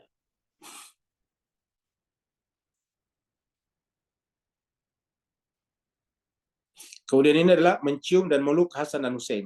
Hadisnya. Ini dari Tirmizi 3705. Ya, tadi 3715, ini 3705. Haddatsana Abu Sa'id Al-Ashaj. Haddatsana Uqbah Ibnu Khalid. Haddatsani Yusuf Ibnu Ibrahim. Annahu sami'a Anas bin Malik, bahwasanya Anas bin Malik mendengarkan yaqulu, berkata, ya, Malik berkata. Jadi dia mendengarkan Anas bin Malik berkata. Yang mendengarkan tadi nih Yusuf bin Ibrahim, ya. Mendengarkan Anas bin Malik. Yang Anas bin Malik mengatakan bahwa su'ila Rasulullah sallallahu alaihi wasallam, Nabi ditanya, su'ila itu Nabi ditanya, Nabi sallallahu alaihi wasallam ditanya, ayu ahli baitika ahabbu ilaika, siapa ahlul baitmu yang paling kamu cintai wahai Rasulullah, kurang lebih begitulah. Ayu ahli baitika, siapa ahlul baitmu ahabbu ilaika yang paling kamu cintai. Qala, Nabi menjawab, Al-Hasanu wal Husainu. Saya sangat mencintai Hasan dan Husain. Coba ya. Jadi orang yang paling dicintai Rasulullah sekarang dibunuh oleh orang yang mengaku sebagai pengikut Rasulullah. Kata Nabi, Al-Hasan wal Husainu. Wa kana yaqulu, dan kemudian dia biasa berkata li Fatimah, kepada Fatimah putrinya. Adai lia bunayya. Wahai Fatimah, panggilkan kepadaku ibnayya, kedua anakmu itu, yaitu Hasan dan Husain. Setelah keduanya datang, Al-Hasan dan Husain datang, Hasan dan Husain datang, apa yang terjadi? Fayashummuhuma wa yadummuhuma. Lalu kemudian yashummuhuma itu Nabi mencium keduanya. Setelah menciumnya, wa yadummuhuma, lalu memeluk keduanya ilahi, mendekapnya kepadanya. Jadi begitu berjumpa dengan Hasan Husain, menciumnya. Lalu kemudian mendekapnya kepadanya, seperti dalam kita lihat terjemahan ini juga. Ini diabadikan oleh siapa? Ini adalah hadis Tirmizi nomor 3705. Jadi begitu cintanya kepada Al-Hasan Al-Husain, tadi setiap dia melihatnya, dia selalu berkata, ya Allah, aku mencintai keduanya, maka cintailah keduanya. Dalam riwayat ini dikatakan bahwa Nabi biasa ditanya, siapa ahlul bait yang paling kamu cintai? Dia katakan Al-Hasan dan Al-Husain. Dan biasa juga memesan kepada Fatimah, panggilkan kepada saya kedua putramu, yaitu Hasan dan Husain. Begitu dia datang, Nabi kemudian fayashummuhuma wa yadummuhuma. Lalu kemudian Nabi mencium keduanya, lalu kemudian memeluk keduanya, rapat kepada dirinya ilahi. Ya. Jadi ini semuanya terabadikan Bapak Ibu Jemaah sekalian. Ini dalam hadis-hadis, dalam riwayat-riwayat. Jadi bagaimana bisa kita menyembunyikan fakta dan sejarah ini?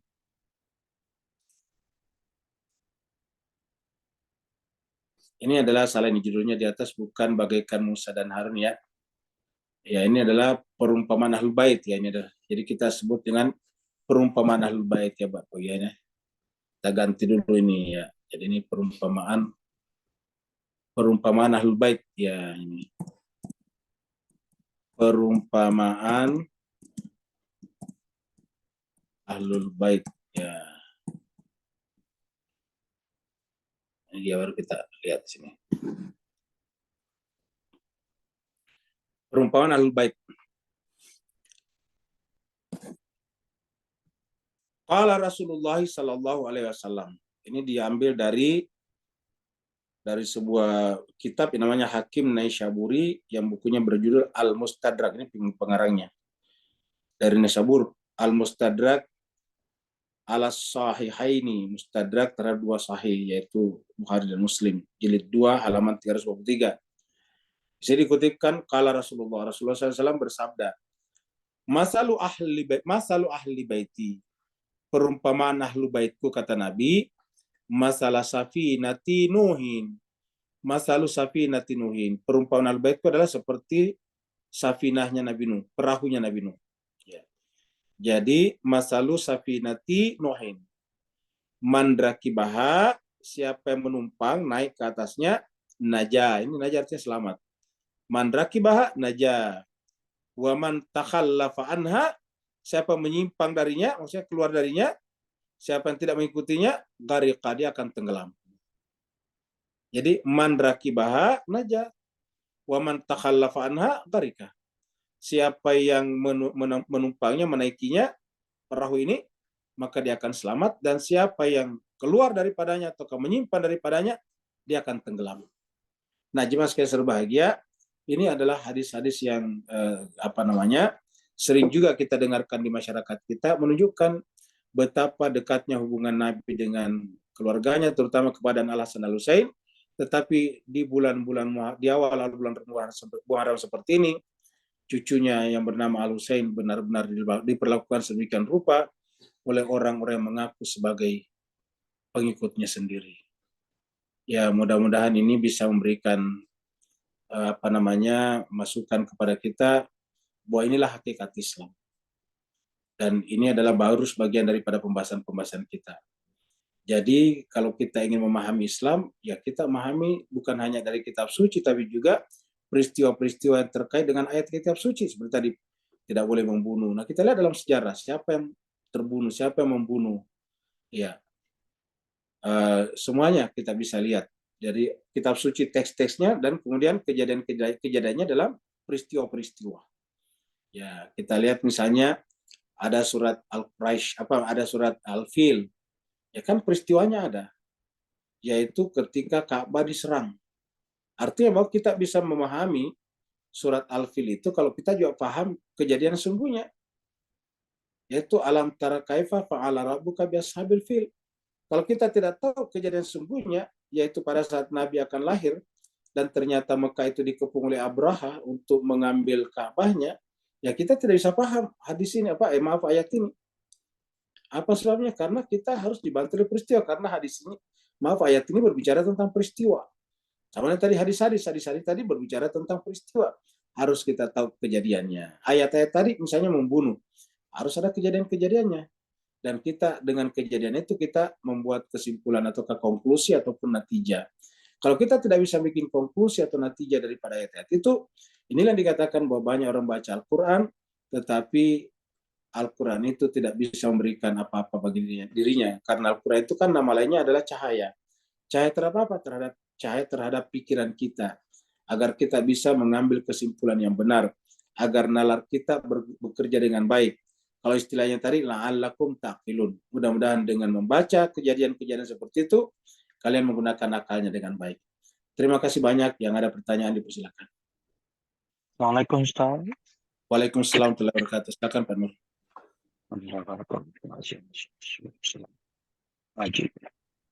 Tak kembali kepada soalan Allah pada kita yang mendengar, la'allakum ta'qilun tadi. Maka ringkasan cerita bagi sesiapa yang tak mahir, tidak pakar untuk cantum ayat Quran dalam bahasa Arab tadi yang saling berkaitan sebenarnya. Maka kejadian Karbala merumuskan seluruh Al-Quran tadi dalam bentuk tajali praktisnya, zahir batin, untuk kita ambil peduli, lalu tersadar kembali perjanjian alastu rabbikum yang kita telah lalaikan selama duduk kat muka bumi ni, gara-gara kita punya hijab-hijab duniawi yang kita amalkan selama ni. Contohnya, Ustaz pernah kupaskan bahawa setiap jiwa, bayi, apa semua akan ditanya kenapa dia dibunuh. Maka tidak ada orang yang akal sihat dapat menerima bayi yang kehausan susu ibunya atau paling tidak dapat airnya dibalasi dengan panah 3 mata tadi. Beri pencerahan teguran. Afwan Ustaz. Barakallahu fiik. Terima kasih banyak Pak Nur mengingatkan kita tentang salah satu ayat mengatakan bahwa bayi-bayi pun ditanya, dengan cara apakah kamu dibunuh? Kenapa engkau dibunuh? Jadi jemaat sekalian serbagi, dan ini benar-benar terjadi juga pada kasus Karbala. Ada bayi di sana yang dibunuh. Sebelum dibunuh dia tidak diberikan air. Ibunya kehabisan ASI-nya, air susunya. Lalu kemudian Imam Hussein mengibah kepada mereka. Kalau kalian tidak ibah kepada kami, orang-orang dewasa dan anak-anak ini, maka paling tidak ibahlah kepada bayi ini. Ini bayi sudah beberapa hari menangis karena tidak dapatkan lagi asupan ASI dari ibunya. Ibunya kehausan, tidak pernah minum air. Dan kalau kalian membolehkan babi-babi dan anjing-anjing untuk minum dari sungai Furat, sungai Efrat, lalu kenapa kalian tidak memberikan izin kepada bayi ini untuk meminum daripadanya? Tetapi apa jawaban dari mereka? Mereka meluncurkan panah bermata tiga. Ketika Imam Hussein mengangkat bayi itu, lalu kemudian panah itu mengenai bayi itu. Inilah jemaat sekalian serbagi. Apakah ini bukan perbuatan yang benar-benar di luar kemanusiaan? Tak terbayangkan sebetulnya. Ya. Dan apa artinya ini? Artinya ini adalah bahwa kita telah mengingkari fitrah kita. Fitrah kita mengakui adanya Tuhan, dan kita tidak bisa mengenal Tuhan di alam ruang waktu ini kalau tidak mengenal nabinya. Dan kita tidak bisa mengenal nabinya kalau tidak mengenal walinya. Artinya nabi itu tidak sesama dengan kita, tidak sewaktu, waktunya beda. Yang hidup pada saat kejadian Imam Hussein kan tidak berjumpa lagi dengan nabi. Lalu dengan siapa kita mengenal nabi? Ya, dengan wali yang hidup pada zaman itu. Jadi kita tidak bisa mengenal nabi kalau tidak mengenal walinya. Dan kita tidak bisa mengenal Allah kalau tidak mengenal nabinya. Karena nabilah yang mengantarkan kepada kita wahyu-wahyu. Yang namanya wahyu itu adalah Allah memperkenalkan dirinya kepada kita. Dan kita sudah komit bersama, dan kita sepakat bersama bahwa sesuatu itu tidak bisa kita kenal kalau tidak langsung dari sesuatu itu. Kita tidak bisa mengenal batu kalau penelitian kita adalah emas. Dan kita tidak bisa mengenal emas kalau penelitian kita kepada perak. Dan kita tidak bisa mengenal perak kalau objek penelitian kita adalah misalnya ubur-ubur di lautan. Itu tidak mungkin. Kalau kita mengenal perak, ya objek penelitiannya perak. Karena perak itu akan mengungkapkan dirinya melalui observasi kita kepadanya. Nah, kitab suci Al-Quran ini adalah caranya Allah memperkenalkan dirinya. Karena Allah tidak punya zat seperti perunggu, tidak punya benda seperti perunggu. Zatnya Allah tidak bisa dijangkau seperti kita memegang perak, perunggu, ubur-ubur. Maka kemudian Allah SWT menjelaskan dirinya melalui kitab suci, melalui siapa? Melalui Nabi. Jadi tidak bisa kita mengenal Allah dengan sempurna kalau tidak melalui Nabi, dan tidak bisa kita mengenal Nabi kalau tidak melalui walinya. Tapi sayang seribu sayang,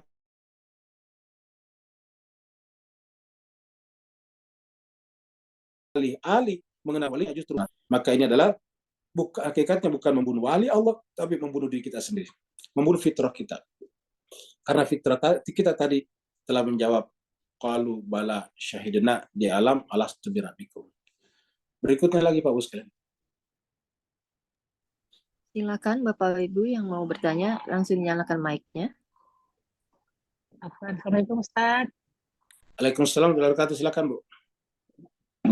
Ustaz, tadi untuk memahami peristiwa Karbala ini dari awal soal Baqarah Al-Fatihah malahan itu kan kita dari awal udah tahu terpisah, terjadi dua golongan ya Ustaz ya.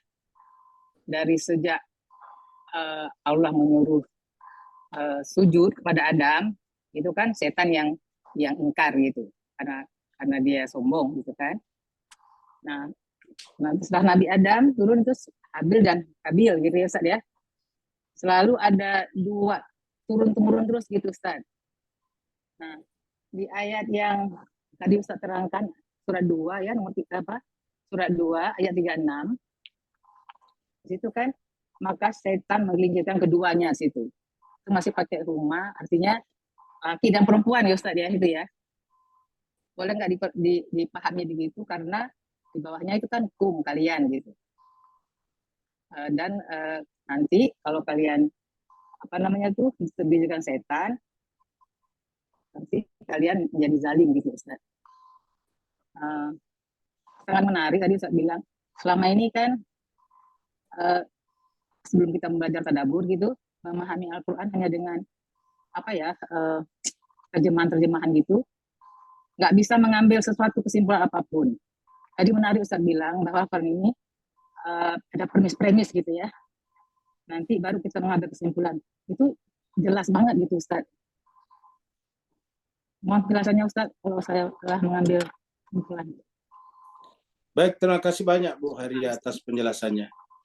Jadi Bapak Ibu jemaah sekalian, kita seperti dikatakan Ibu Haria tadi, Al-Quran ataukah agama ini menawarkan kepada kita cuma matriks 2 kolom.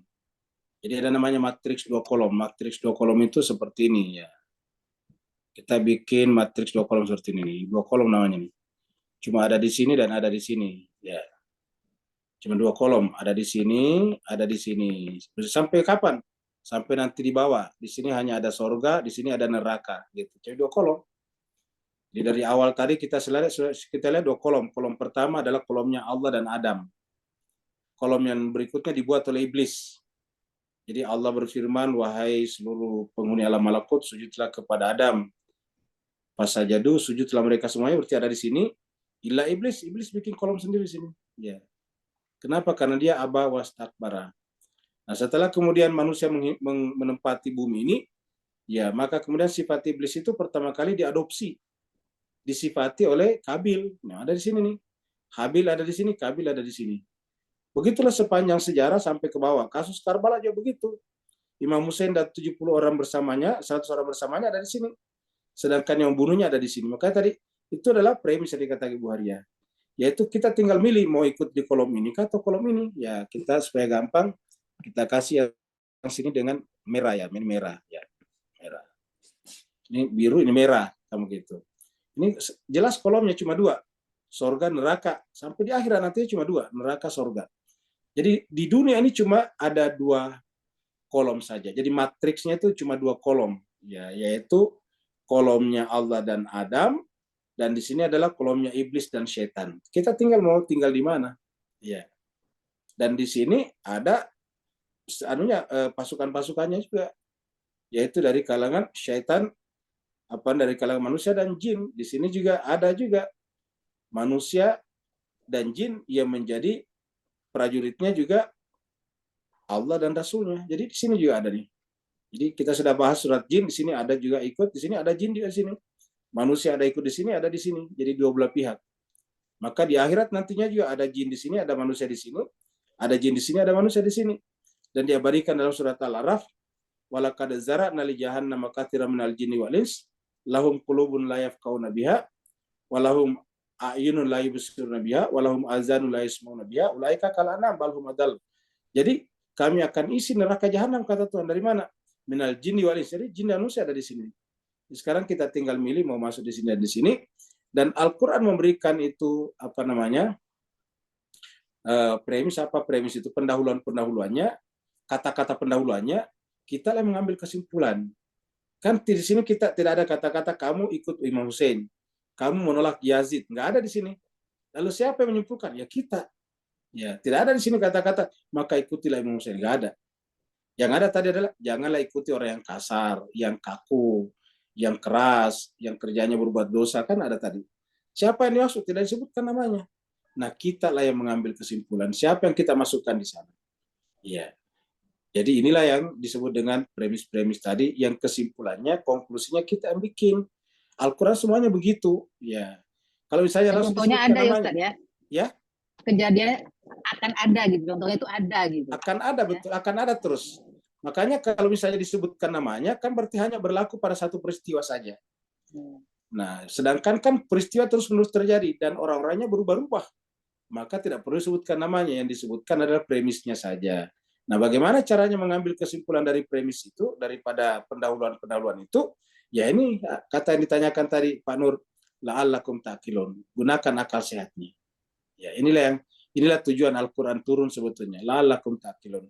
Makanya jemaah sekalian, tidak salah kalau kita baca Al-Quran dan mengejar pahala, iya, tetapi tujuan utama Al-Quran bukan di situ. Al-Quran mengatakan la'allakum ta'qilun.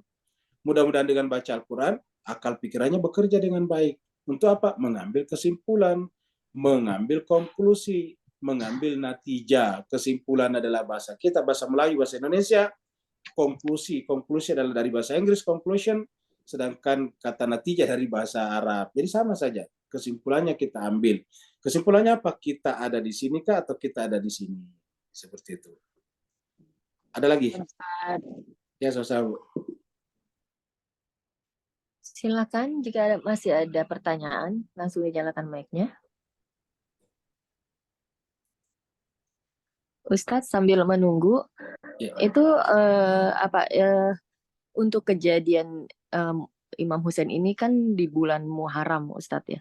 Terus kejadian saya cuma mau ini Ustadz pengen mau tahu ini rahasia Allah apa gitu di belakang peristiwa ini. Ini kan bulan terakhir bulan Zulhijjah kemarin juga kan ada peristiwa Ghadir Qum, Ustadz. Nah, ini kan dua bulan ini kan bulan Muharram, Ustadz ya, dimana yang seperti Ustadz jelaskan tadi. Itu mohon penjelasan ya Ustadz, apa ada rahasia Allah di sini gitu Ustadz. Terima kasih. Baik, terima kasih banyak Bu Rai. Bahkan kita sampaikan bahwa 3 bulan berturut-turut ini namanya bulan haram. Zulqaidah, Zulhijjah, dan Muharram. Ini 3 bulan berturut-turut. Dan ini sepakati ulama ini. Karena disebutkan di dalam Al-Quran surat At-Taubah ayat 36. Ya, mari kita masuk ke ini. Mari kita pindah ke sini nih. Ya. Kita lihat surat apa ini surat At-Taubah. Surat At-Taubah. Ya. Ayatnya 36. Inna iddah, kita kecilkan sedikit biar semua bisa lihat. Ya. Inna iddatasyuhuri, sungguhnya jumlah bilangan bulan inda Allah, di sisi Allah adalah isna asyara syahra. Adalah 12 bulan. Isna asyara syahra. Fi kitabillah, ini tertera dalam kitab Allah. Yauma khalaqas samawati wal ardh, sejak Allah menciptakan langit dan bumi. Minha, hanya kembali kepada 12 ini. Isna asyara. Dari 12 bulan itu, minha, dari 12 bulan itu, arba'atun hurumun, ada 4 bulan haram. Jadi dari 12 bulan itu ada 4 bulan haramnya, arba'atun hurumun. Jadi 4 bulan haram. Memang tidak disebutkan di sini, tapi semua ulama sepakat ini. Bahwa 4 bulan haram itu 3 berturut-turut dan 1 terpisah. Yang berturut-turut adalah Zulqaidah, Zulhijjah, dan Muharram. Iya. Zulqaidah bulan ke-11, Zulhijjah bulan ke-12, Muharram bulan ke-1. Ini berturut-turut. 1 terpisah, yaitu Rajab. Rajab ini adalah bulan haram yang terpisah, yaitu bulan yang ke-7, Rajab, Sya'ban, baru Ramadan ke-9. Nah, jadi 11, 12, dan 1 berturut-turut, yang ke-7 terpisah. Ya. 1. Yang kedua, yang terjadi selama bulan-bulan haram ini sama kasusnya, yaitu berkaitan dengan Nabi Ibrahim dan keturunannya. Kita tahu bahwa Zulqaidah itu adalah mulai pemberangkatan haji. Jadi ritual haji atau manasik haji sudah dimulai pada sebagian jemaah. Ya, yaitu menuju ke Mekah untuk melakukan haji. Apa itu peristiwa haji? Mengulangi kembali jejak napak tilas dari Nabi Ibrahim dan keluarganya suci. Nabi Ibrahim, Hajar, Ismail. Nabi Ibrahim tawaf, Nabi Ismail Hajar sa'i, Nabi Ismail penyembelihan. Nah, jadi ini sebetulnya manasiknya. Nah, jadi ada penyembelihan di sana. Dan kemudian setelah kasus ini, Allah kemudian menyebutkan bahwa Allah melantik Nabi Ibrahim sebagai imam. Ini ja'iluka linnasi imama, kan begitu kata surat Al-Baqarah ayat 124. Nabi Ibrahim mengatakan wa min dzurriyyati, kan begitu. Nah, jadi seakan-akan dikatakan bahwa wa idzi betala Ibrahim rabbu bi kalimatin itu terjadi di mana? Di 2 bulan pertama, yaitu Zulqaidah dan Zulhijjah, 2 bulan haram pertama, Zulqaidah dan Zulhijjah.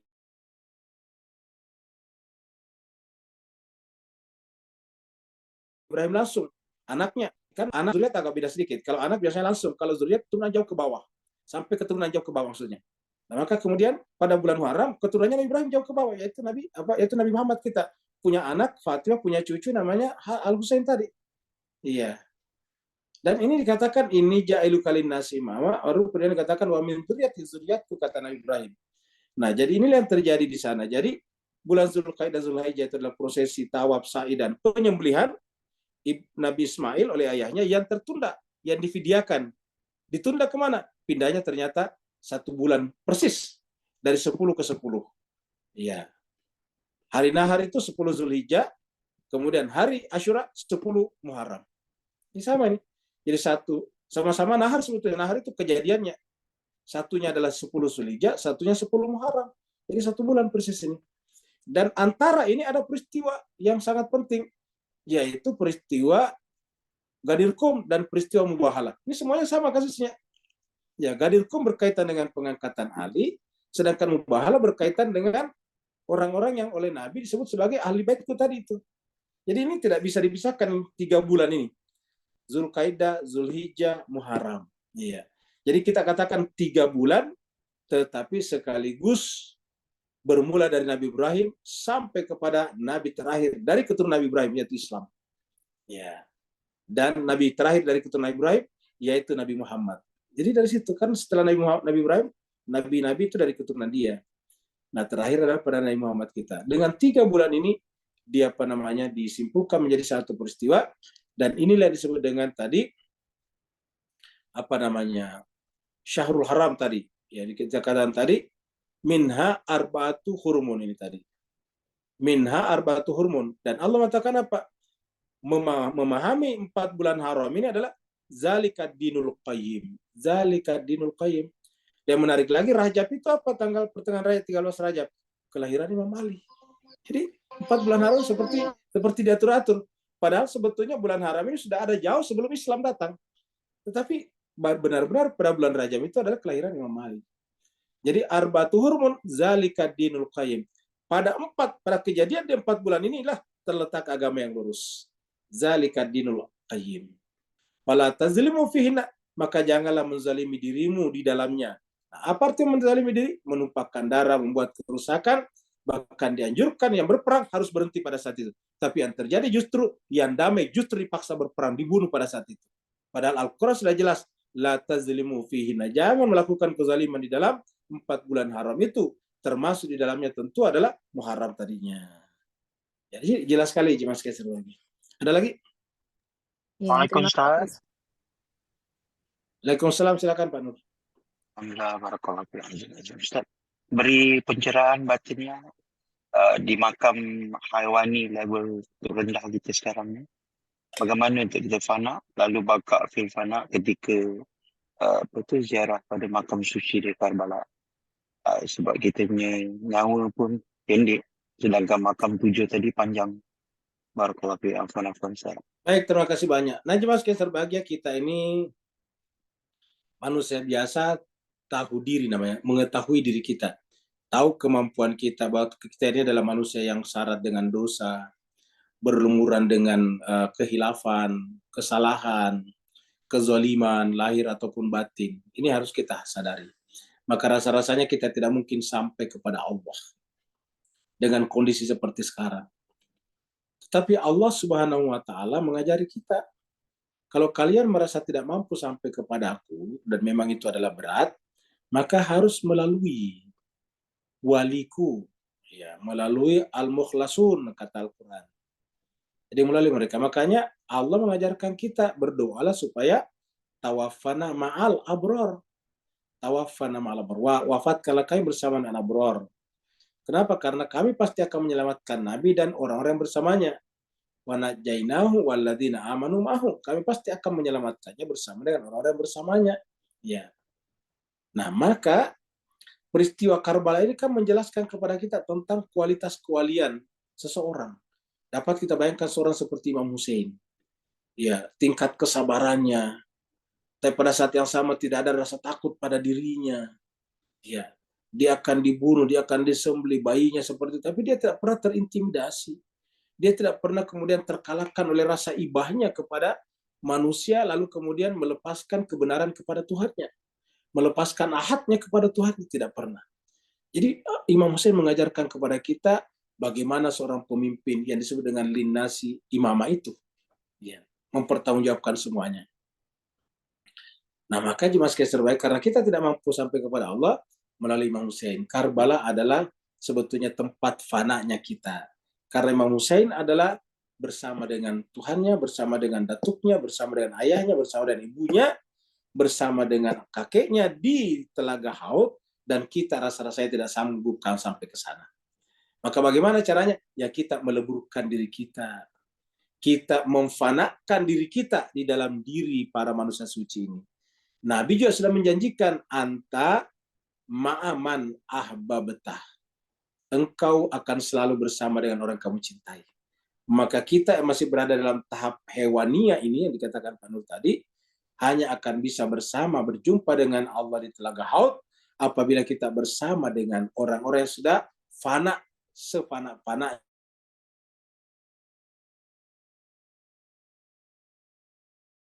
Ini, dan dia hanya hadir di dalam. Maka manusia biasa berharap mendapatkan wasilah, menjadikan mereka sebagai perantara supaya Allah juga sudi menerima kita yang kotor, jelata, dan tak punya apa-apa ini. Kita inilah sebetulnya anak yatim yang sesungguhnya. Kita inilah orang miskin yang sesungguhnya. Kita ini adalah orang yang terpenjara yang sesungguhnya. Kita ini adalah tawanan yang sesungguhnya. Tertawan oleh hawa nafsu kita. Kita adalah yatim karena kita tidak berpegang kepada siapa-siapa. Yang kita pegang adalah tidak punya apa-apa, yaitu dunia, alam, dan isinya. Sementara semuanya hakikatnya tidak ada. Kita apa sebetulnya? Kita ini adalah orang yang miskin. Kenapa? Karena kita ini benar-benar tidak punya apa-apa tadinya. Kita yatim karena tidak punya orang tua, tidak punya ayah. Kalau kita tidak berayahkan dengan mereka, makanya Nabi mengatakan orang mukmin itu aku lebih utama daripada diri mereka sendiri, karena hanya dengan bersama dengan dia, bersama dengan beliau, bersama dengan Nabi dan orang suci, kita bisa diterima oleh Allah SWT nanti di Telaga Haud. Tidak ada lagi Bapak sekalian? Ada Ustadz. Ibu Reni silahkan. Ya. Terima kasih Ustadz. Ya, silakan. Ustadz, penjelasan Ustadz barusan sangat masuk ke dalam hati. Ustadz, ada yang ingin saya tanyakan. Ketika iblis tidak mau bersujud kepada Adam, hakikatnya kan iblis sedang melanggar perintah Tuhan. Nah, terus Tuhan mengusirnya dari Eden gitu. Nah, tetapi ketika Adam, dia juga melanggar perintah Tuhan dengan mendekati bahkan memakan dari pohon yang dilarang oleh Tuhan, perlakuan Tuhan kok berbeda gitu antara memperlakukan iblis dengan memperlakukan Adam. Ini kira-kira apa Ustaz? Apakah bobot kesalahan mereka yang berbeda atau bagaimana? Kenapa berbeda perlakuan Tuhan gitu Ustaz? Terima kasih Ustaz. Baik, sama-sama Mbak Reni. Jadi cuma sekali kita bicara Adam yang melanggar di sini, Adam sebagai wakil manusia bukan sebagai khalifah. Karena Adam sebagai khalifatullah fil ard itu adalah tidak mungkin melakukan kesalahan. Tapi Adam sebagai manusia, kan dia dua di sana, mewakili kita sebagai manusia biasa dan mewakili nabi dan rasul yang suci, itu Adam. Jadi kan Adam ini kan lebih kepada predikat. Nah, sekarang ketika Adam itu sebagai manusia melakukan pelanggaran, sebetulnya perlakuan Tuhan kepada iblis juga sama. Sama-sama diberikan kesempatan untuk minta ampun. Sayangnya iblis itu tidak menggunakannya. Ya. Tidak menggunakannya. Coba kita lihat. Cuma karena waktu kita terbatas, saya hanya sampaikan saja bahwa ketika Allah mengusir iblis dan dia berdoa, dia doanya dijawab juga. Ya. Bahkan dia minta, ya Allah, mohon supaya engkau memperpanjang usia saya sampai akhir masa. Diterima. Ya. Harusnya kan setelah itu disusul. Ya Allah, terima kasih. Aku menyatakan menyesal atas melanggar atas perintahmu. Ya, aku bertaubat sekarang. Tapi itu tidak dilakukan oleh iblis. Ya. Sebaliknya Adam, setelah dikatakan ihbitu minna, keluarlah daripadanya, apa yang dilakukan Adam? Rabbana zalamna anfusana. Itu pengakuannya jadi berbeda. Jadi iblis mengakui kesalahannya. Adam mengakui kesalahannya dengan kata-kata Rabbana zalamna anfusana wa illam taghfir lana wa tarhamna lanakunanna minal khasirin. Wahai Tuhan kami telah menganiaya diri kami. Kami mengaku kami telah zalim terhadap diri kami sendiri. Wa illam taghfir lana, dan ya Allah, kalau bukan karena Engkau mengampuni kami, wa tarhamna, kalau bukan Kamu yang menyayangi kami kembali, lanakunanna minal khasirin, kami akan masuk ke dalam golongan merugi. Tapi bagaimana dengan iblis? Begitu diterima doanya, diperpanjang umurnya, apa kata dia? Fabima agwai tadi, karena kamu Tuhan telah menyatakan aku tersesat, maka dengan menggunakan baju kemuliaan saya akan sesatkan mereka semuanya. La'aguyannahum ajmain. Saya akan sesatkan mereka semuanya. Jadi di situ berbeda Mbak Reni. Jadi sebetulnya Tuhan sama memberikan kesempatan yang sama. Cuma iblis tidak menggunakan kesempatan itu untuk menyadari kesalahannya, dan sebaliknya justru menggunakan untuk bersumpah untuk menyesatkan banyak orang. Dan di kita manusia ada dua macam juga seperti ini, Mbak Reni. Ada orang kalau dia bersalah, dia cepat istighfar. Tapi ada juga kalau orang bersalah, dia berjanji, saya akan balas dendam, kan gitu. Ya. Ada di antara kita seperti itu. Jadi dengan demikian, ini sebetulnya adalah suatu perilaku manusia atau makhluk Allah Subhanahu wa taala. Dua macam tadi. Ya, terima kasih Ustadz, jelas sekali. Sama-sama. Terima kasih. Iya Ustadz, saya rasa waktunya sudah cukup Ustadz. Ya. Ya sebelum doa Ustadz, kami dari MI Khadijah Al-Kubro mengucapkan banyak terima kasih atas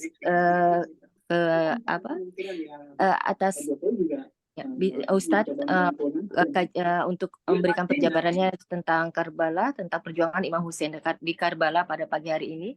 Insya Allah nanti rekamannya akan kami share di grup, ya. Dan sebelumnya untuk doa mungkin untuk saat ini belum ada permintaan doa, jadi Ustadz secara menyeluruh saja.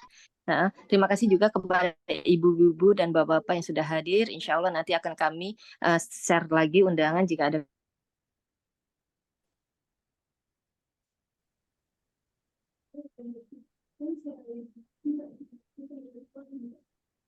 Ibu Iranya menghilang nih.